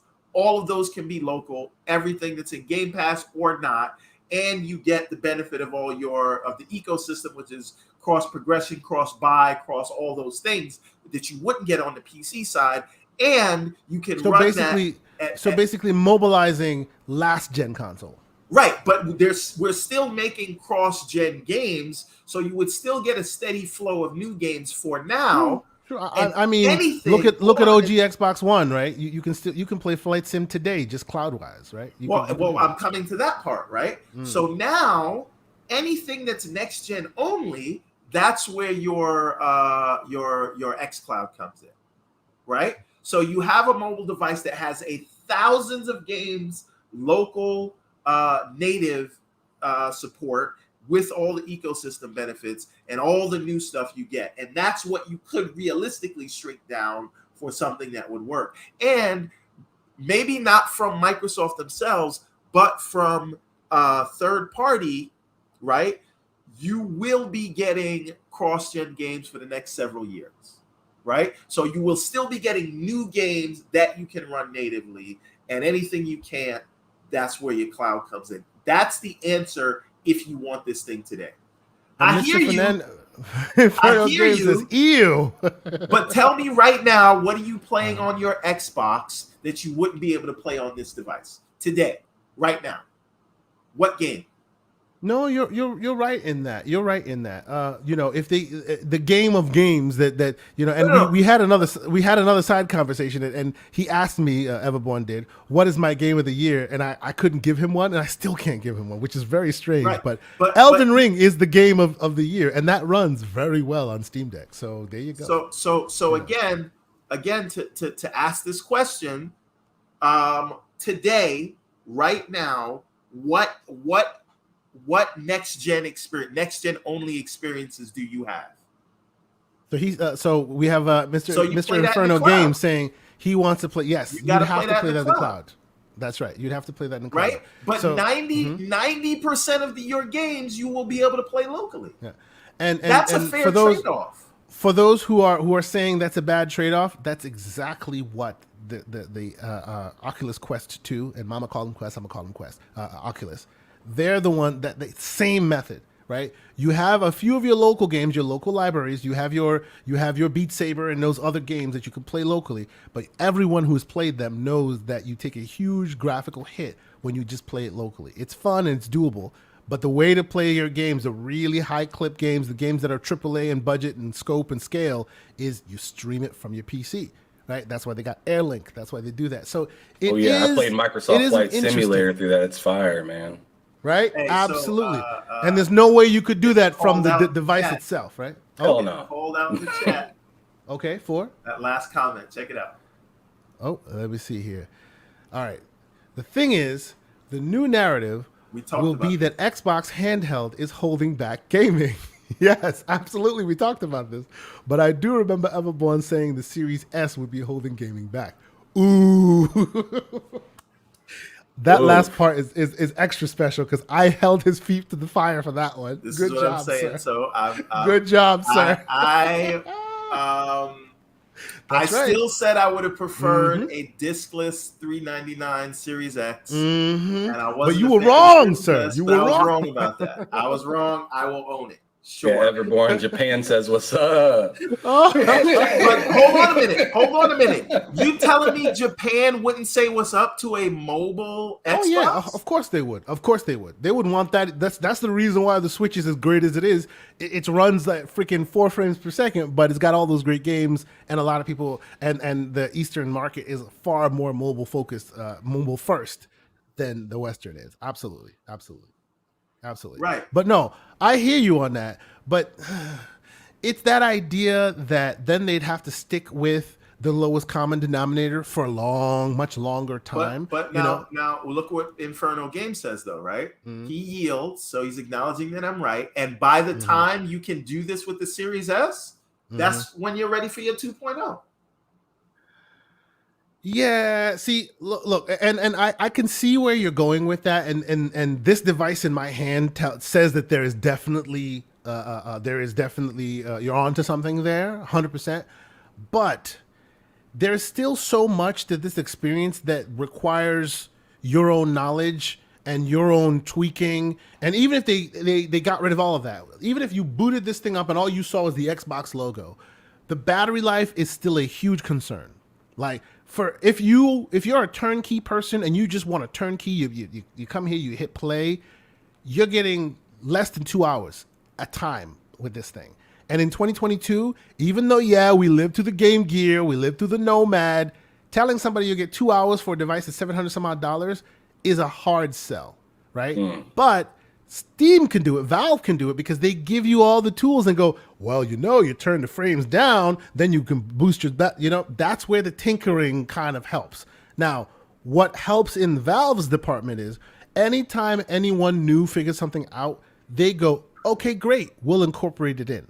And they've done that for quite some time now. That's the reason why you can play your Command and Conquers and things on here. There was never a control scheme available for handhelds, but people have gone in, done the whole modification thing, and then uploaded it to the community to say, hey, this control scheme helps keyboard and mouse players play this with the pad and emulates it well, and then everybody else adopts it. So that could potentially be the same way they do that as far as profiling and tweaking your battery life for optimal use.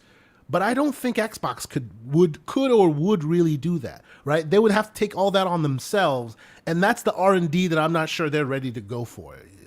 I could be wrong, but I think for the play anywhere and everything that they're pushing, now what Victor Alstein just said there in the chat, that is 100% true, and I'm surprised they have not done that yet. I'm looking for a world where I can take my expansion card from the back of my console, plug it into my Surface, and all of my games carry over. That is doable today. Don't know why they haven't done that.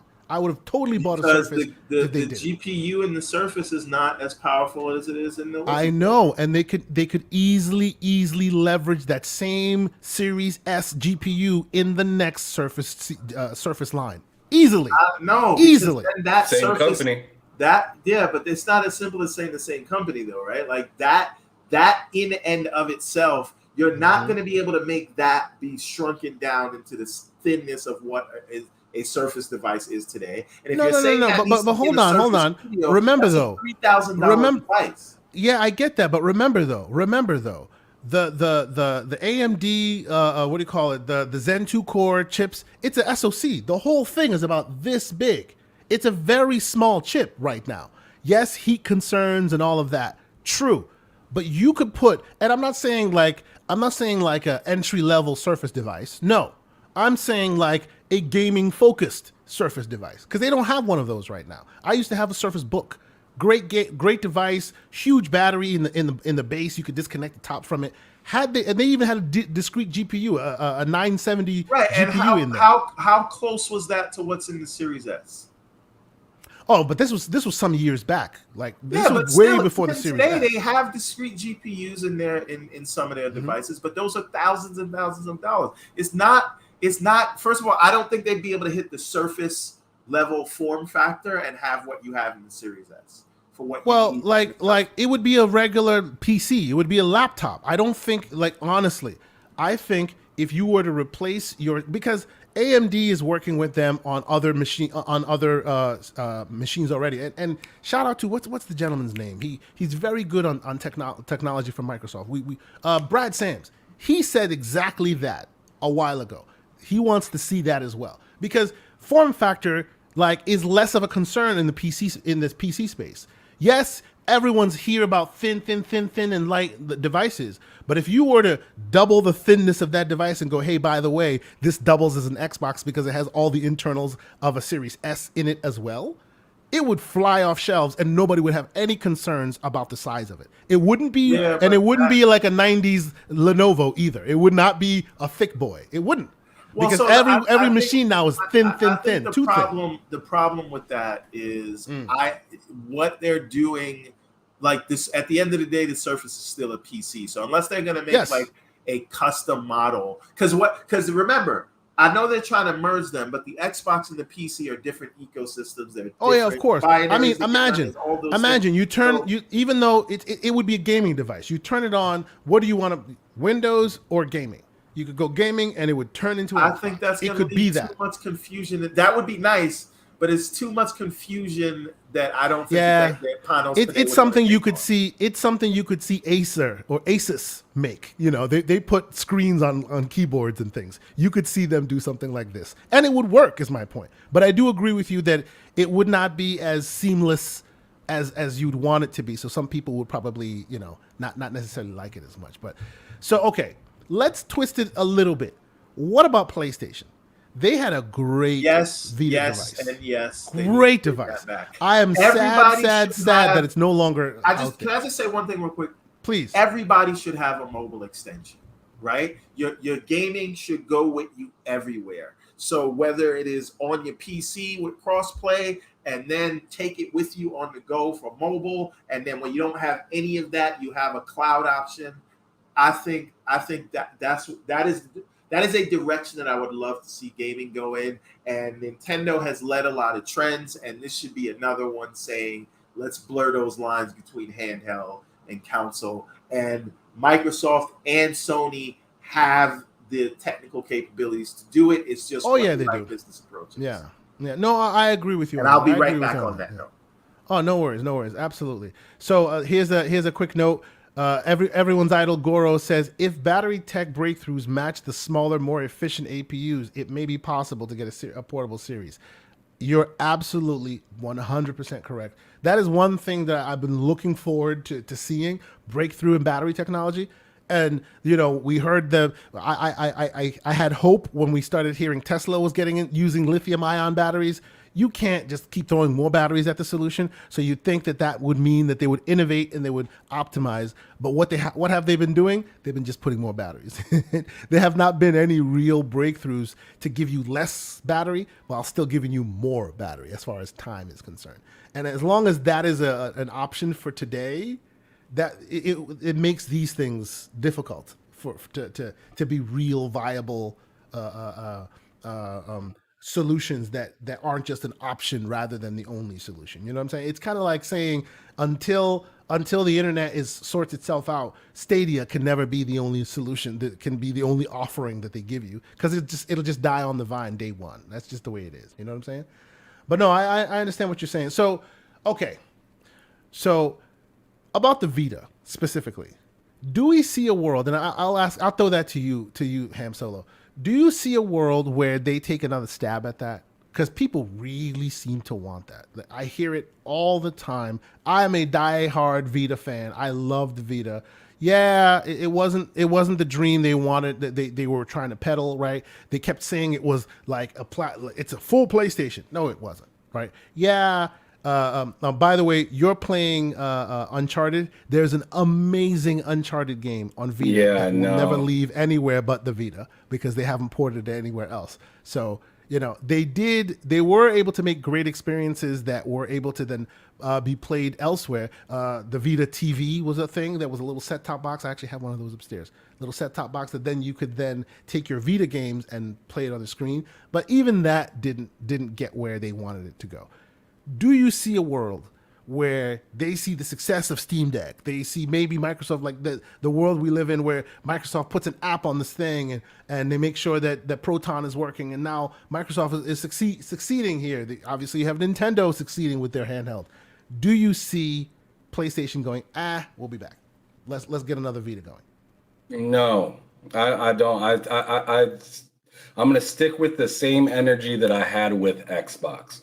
Let's stop recreating the wheel. You like PlayStation, you're already working to put all of you to put a lot of games and stuff like that onto your PC.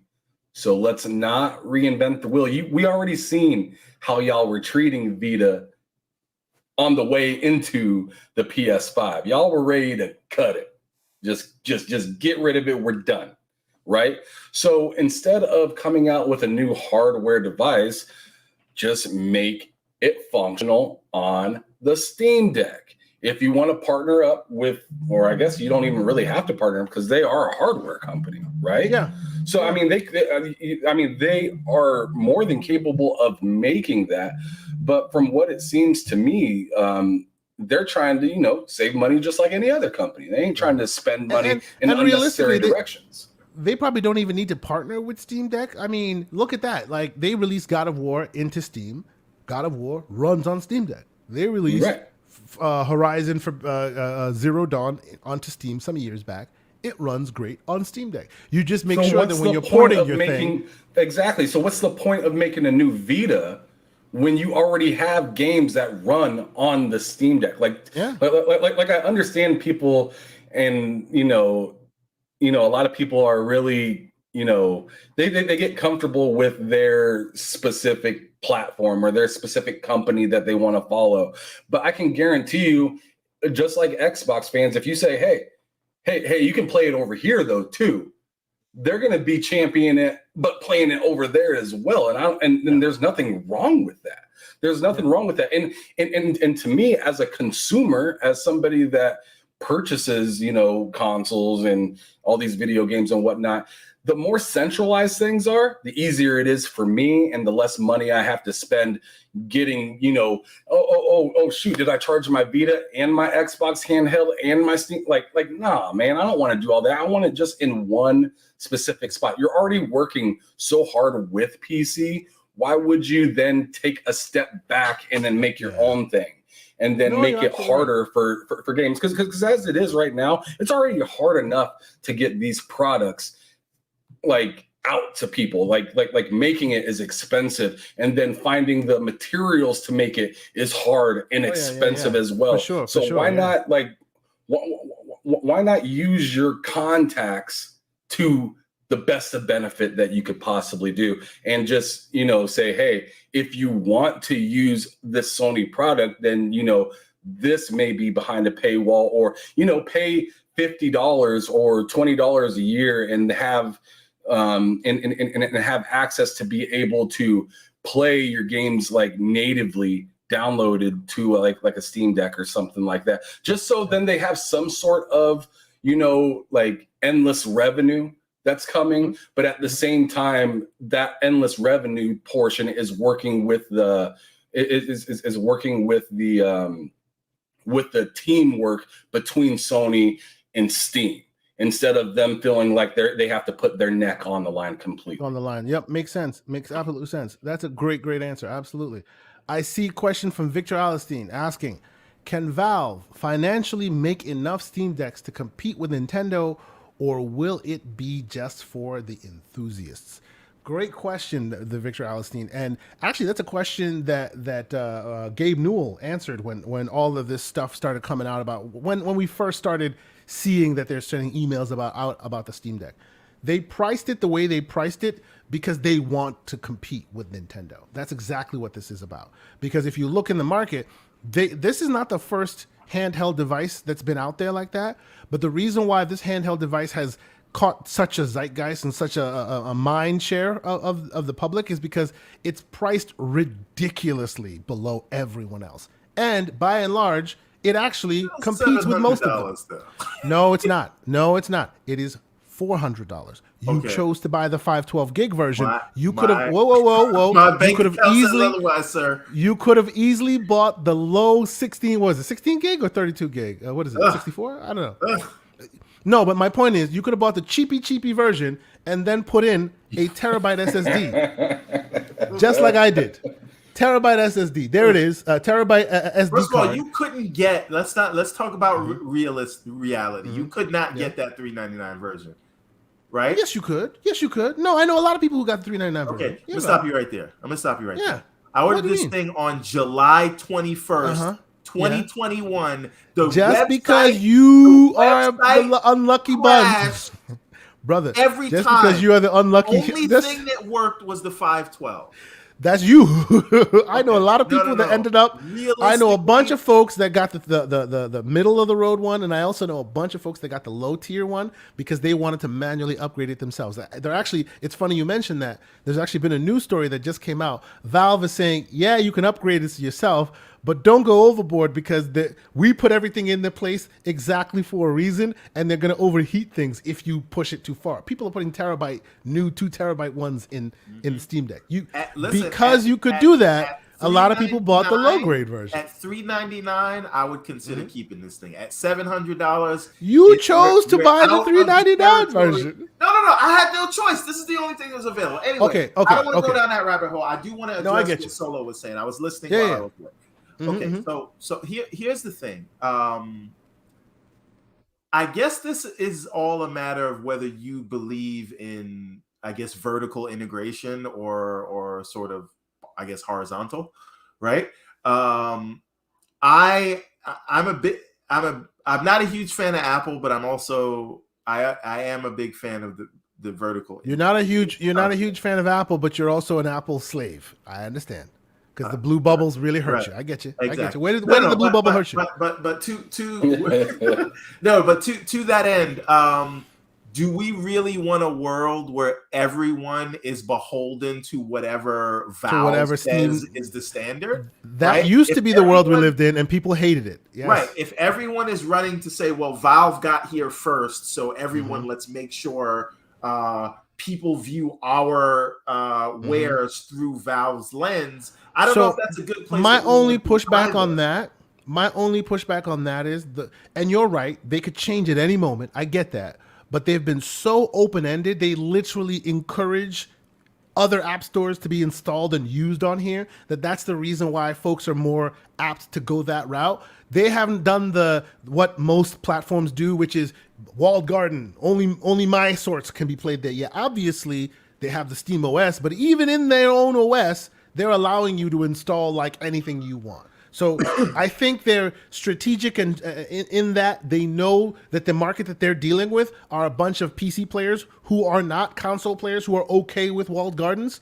So because of that, that may be why everyone's more open to putting their wares on the Steam Deck. Just 1 second before I answer that question. Back from the Dead one has a perfect response that I wish I thought of myself. It's not really $399 if you have to buy additional hardware to make the product viable. But that's true.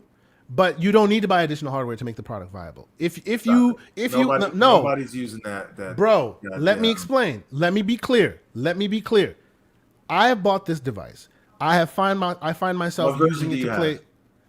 Let me explain, please. Find myself playing. Let me explain. But you're not letting me explain. You're cutting me off. Like, stop. I bought the high end version. Why? Ooh. Because shut your mouth. I didn't say that. Because I know that Cyberpunk and those big AAA games are huge, and more often than not, that's what you need the space for.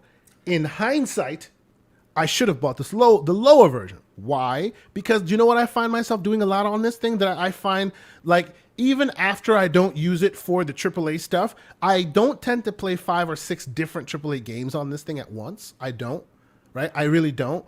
What I tend to do is I play one AAA game, and then the rest is all like I'm emulating things. I'm playing Fight for New York. I'm here. I'm playing Mortal Kombat Shaolin Monks on here. And the reason why I'm able to do that is because the SD card possibility is just as viable as the SSD that's in there. And they made that very well so that you don't have to depend on the small hardware that's in there. You can add an SD card whenever you so choose or not, and just keep deleting your games, as Slow-Mo would say. So what you're saying? It's your choice.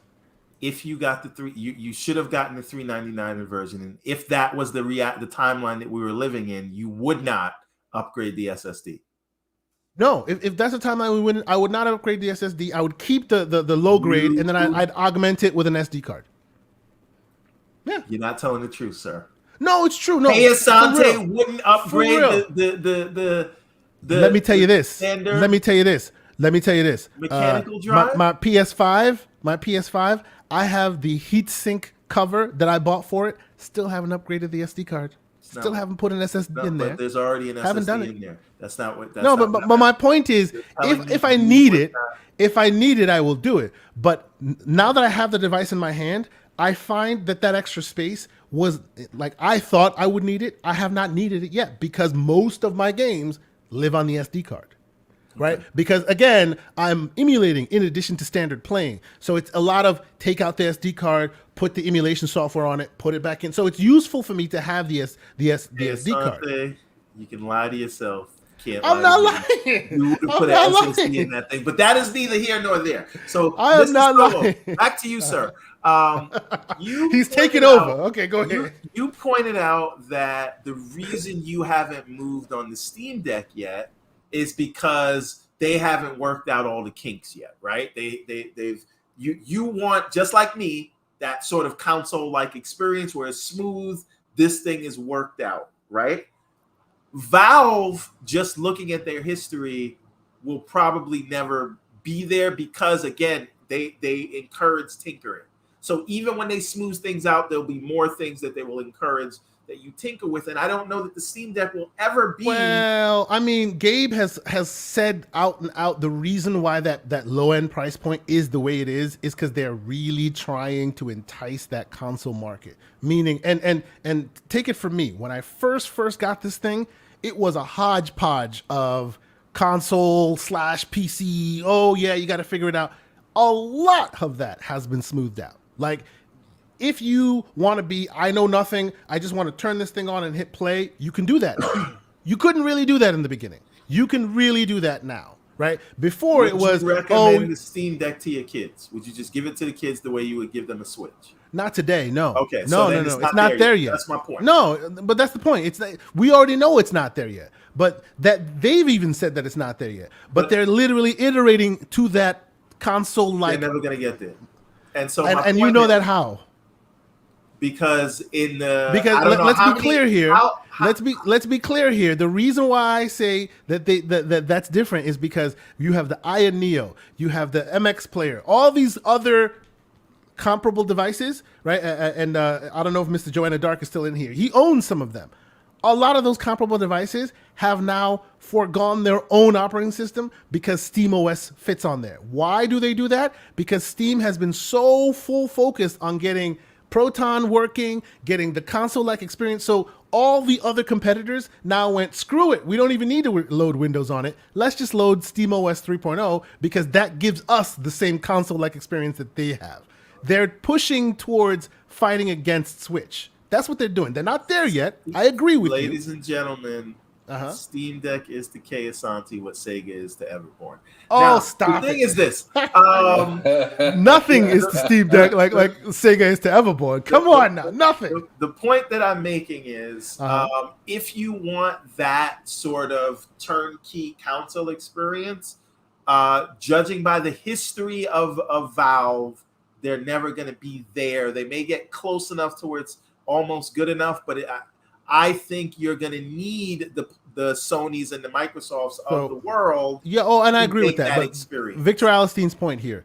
Everyone's right. How many kids or teens use Steam? Because that's like asking how many kids have a car. Like you don't. Steam is not a device that a kid can just get into. A Switch is because you just hand it to them. But you believe Steam is meant to be. There. They're trying to get there. They are actively. No. They will, yes. And you know how I know that? Because I've used Steam machines. I've been using Steam since 1990, whatever. Like they've been out since the day they came. I have had a Steam account. And since 1990, and they have gone. Whatever, have they? They have gone. See, but this is my point. This is my point. They have gone from we are PC, we don't care. That's who we are. All the way to where they are now, which is they're literally and shout out, you should check out a Gabe Newell interview there. They are literally taking pointers from Nintendo. They're communicating with Nintendo on how to make this more like user friendly for them. They've said that they have internal communications with Nintendo because somebody asked them, have you been talking to my Xbox and have you been talking to other platform holders to see how they do it? And they said, well, we're actually taking more pointers from Nintendo because we're trying to get the UI and the experience to be more palatable for the consumers. I'm not saying they're there today. I'm not saying that. But I'm saying a company with a market cap of almost $100 billion, which Valve is, and unlike any other company, they are no beholden to any shareholders or any of that. It is Gabe's baby, and they are full force in we want this market. I think they're going to get there. When will they get there? Will they get there with Steam Deck 2.0? I don't know, but they're definitely moving in that direction. Steam Deck 15.0. But the thing is this, I think that the Steam Deck is a vehicle into the Steam ecosystem where that's what they want. Hold on a minute. We'll make this as casual as possible so that we can baby you into all the bells and whistles and customizations that is absolutely. It's not the other way around. They're not. I think they're doing both. Dumbing things down. I think they're doing both. This to get people to. This is the thing. You can't say that because you haven't had one in your hand. They are dumbing things down. 100%. They are. They are dumbing things down. That's not what I mean by they're dumbing. I'm not. I am saying their end game is not to dumb the Steam ecosystem down. The end game is not to turn Steam into consoles. Yes, but in order to bring more casuals in, you must bring it to a level that's understandable to casuals. So they're dumbing things down. That's what in the Steam Deck, but it's not. It's never going to be. Again, if your goal is to casualize everything, then the kinks will be smoothed out. But if your goal is to basically educate everyone and have a nice starting point, then we're never going to get to that turnkey point where. And I hear your distinction. I definitely hear your distinction on it. But from what I can see, it looks like they're doing both at the same time. Yes, they are educating consumers because they're educating you on, hey, the refresh rate matters to you because if you dumb it down a bit, you'll get more battery. They're educating you that way, but they're also dumbing things down by not making you responsible for tweaking the settings to get it to optimized levels. It comes profiled for that from jump, and that's from the console market. That's what they took from consoles. You know what I'm saying? So it's like they're doing both sides of the house at the same time to see which one will get there. You know too much for your own good, and you're thinking that this is a viable product for the public when it is in fact not. It's a perfect product for you. And I think that you have been shafted by Mr. Joanna Dark and by Slow-Mo. He was scheduled to be on the review show and he didn't show up because he was afraid of all the slander. So now he's on the other side. When, sir, have I ever shied away from slander? I breathe it. On Tuesday you did. On Tuesday you did. Definitely. And my question is, did you listen to the show? Because there was a lot of slander for you on that show, boy. Speaking my name and I show up. But no. I do hear you. I do hear you. They have a lot of kinks to work out if they will ever even touch the console market even closely. But more than ever, I think they are laser focused on that goal. Will they get there? I seem to think they will. Because they're making very good moves right now to get there. Somebody say slander, indeed. But we shall see. You know, I honestly think that this is an interesting time for us to be in gaming. I think it's a very interesting time for handhelds in general, right? I do agree with you guys that specifically on PlayStation, I don't see a world where they get back into it, especially now that they got their third chair would now be PSVR 2, right? So what world do you have where you have two SKUs for PlayStation and PSVR 2 and a handheld device? That would be a bit tell you the world. Much. I'll tell you the world where you're able to shrink down the PS4 and you're already supporting cross-gen games for the next 6 years. You know, maybe it's interesting you say that. Those mobile sales, and you look at how you say that PS5 is selling in Japan. Maybe the way you get them is by having a device tailored to that market. It's interesting you say that because what you said about potentially last gen Xbox being a viable product, that's even more viable for PS4 because the difference between Xbox last gen and Xbox Now, and the difference between PlayStation last gen and PlayStation Now, and by PlayStation Now I don't mean the service, I mean the PlayStation as in today, PS5 and 4, is Xbox changed their development environment. They definitely did. They changed the development environment. So right now, people are still using People are still using the hybrid development environment they did, but for next-gen Xbox-only games, there's the GDK, which is something that only the next-gen can use.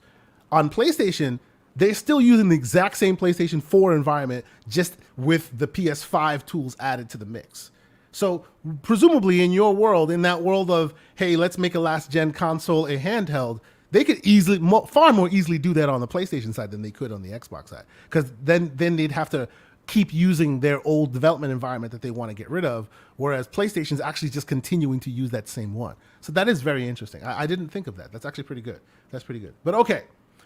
We are at 3 hours and 19 minutes on this show, and we've had a barn burner of an episode. It wouldn't be an episode without some good ribbing and some good slander by all involved. So I appreciate everybody in the chat and on the panel for being here and having such a good time. We always enjoy having these kind of conversations, and we will continue to do so. Whenever he's wrong, I will point it out, and on the rare occasions where he's right, where it seems like some people are paying. Anyway. No, hey. When Microsoft came out and showed us that the calendar year 2022, they had nothing, what did I do? I let you get horrible on this show. Mm-hmm. I let you walk around, strut around with your pimp hat, baby powder slapping everybody you saw. I let you do that. So when you're right, you're right. You're not gonna want to see me when they announce the Starfield date at the closing of the Activision deal. Two things that are completely separate from each other, but they're gonna somehow tie it together. They're gonna somehow put it together because they've been doing that all along. 3D chess, or actually 4D chess. I'm sorry, but yes, be unbearable. Let us round down the bottom of this episode, and I want to thank Ham Solo 05 Gaming so much. Thank you, sir, for joining us, for dealing with the slander. See, on your show, you're very even keeled. You're talking to people like John Linneman, being all nice, and tell us about how you started in all this. Here we go for the slander, and we fight sometimes, but it's all in good fun because we enjoy the back and forth. We enjoy the back and forth. So tell the fine people where they can find you this week. What's up next for your channel? What can we expect from you? So it's funny that you mentioned that I'm, very even and whatnot on the shows on Tuesday and Thursday, but you ain't seen my shows on Friday, I'm guessing, with Loke and Cozy, because the slander be flying. And it is one of those fun, goofy shows where anybody on the panel can be at the hot seat at any moment, right? Anybody can get it. That's good. Yeah, anybody can get it. Absolutely. But yeah, Ham Solo 05 Gaming is where you can find me on Twitter. And on YouTube, you can find me at TSWS Gaming. Go there, subscribe. I always have dope, different individuals from gaming Tuesdays and Thursdays on a show called Behind Them Sticks. This coming Monday, I have John, or not John, excuse me. I already talked about John. On this coming Tuesday, I have J-Rock coming through. Oh, so that should be pretty good. And then nice. And then on Thursday, I have another individual by the name of Mr. Chivalry coming on. He was on Sensei's show a little while, Sensei Kills. So really cool individual as well. He plays a lot of Halo. He's one of those guys that likes 100% games and stuff like that. He really likes his games. What's thing, up? Solo, it's cool that you're having J-Rock on. And one thing I want to highlight about J-Rock, he does this community game night where he gets everybody together. He has this so good party chat. And usually they're playing Halo, but there's other games in there sometimes. And I think we need to do more of that, man. Like, I know we do a lot of fighting on Twitter, but like community game. Not me, because I don't like people. I was about to say, Everborn, I hear you, but you ain't going to be there. So what you trying to say? Hey, man, I game at odd hours. That's all I'm saying. I hear you, bro. Also, I just need to point out the reason I don't people send me requests for people chats. It's not just that I hate people, but I'm usually like gaming at because time, adulting, whatever, business, whatever. I'm gaming at night when everybody's sleeping, and if I go in a party chat, I'm not gonna be able to say anything because I'm going to wake up everybody in the house. These are the troubles of being a family man. My cousin's the same way because he be whispering and it drives everybody nuts in the party because he be whispering in the party chat. It sounds like he's hiding from like the boogeyman or something constantly. Hey, there's somebody on your right, bro. Watch out. although I will say that more than once, that damn tap dancing, clickety clack Xbox controller has woken up people in the house in the middle of the night. My God. Oh, by the way, the poll ended, and let's see, 54% of the people said no. They don't consider Gotham Knight and or Skull and Bones a next gen only game. 30% of the people said yes, and 15% of the people said Everborn is always wrong. So I love you people. Congratulations. So basically, Slow-Mo got a sock account and just and just like entered like almost 50 people alone. Yes, indeed. Yeah. But no, okay. Yeah, absolutely. But yes. As I exit out what I was saying, so no matter whether, you're big into Xbox, or if you're, if you love, I'm down to mess with you. Holler at me. Hit me up on Twitter, HamSolo05 Gaming.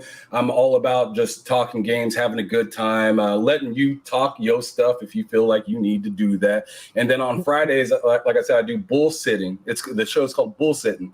Me, Loke, and Cozy Beluga, whatever the hell she's eating that day. I mean, Umbra came in while she was eating some pig's feet on air, and bro, I swear I could smell it through the headset.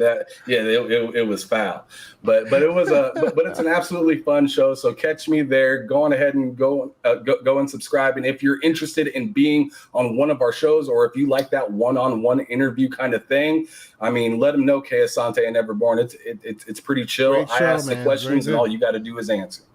Indeed. And I will put all your details in the show notes. Make sure it's very easy for people to check your stuff out. People really need to see more of his stuff. He's got a lot of great guests on. He's doing a lot of very deep interviews. I think I also caught the King David one, which was hilarious. You know how King brings it. King brings it always. So it was really great. It was great to see people on your air doing great work. So shout out to you, and of course, please, gentlemen, ladies and gentlemen, I will put the stuff in the show notes. Go check this man out.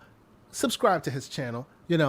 We support gamers. We support community members in here, and he is a great community member. Great opinions, always coming with the fire. So we appreciate you being here this week. So thank you, good sir.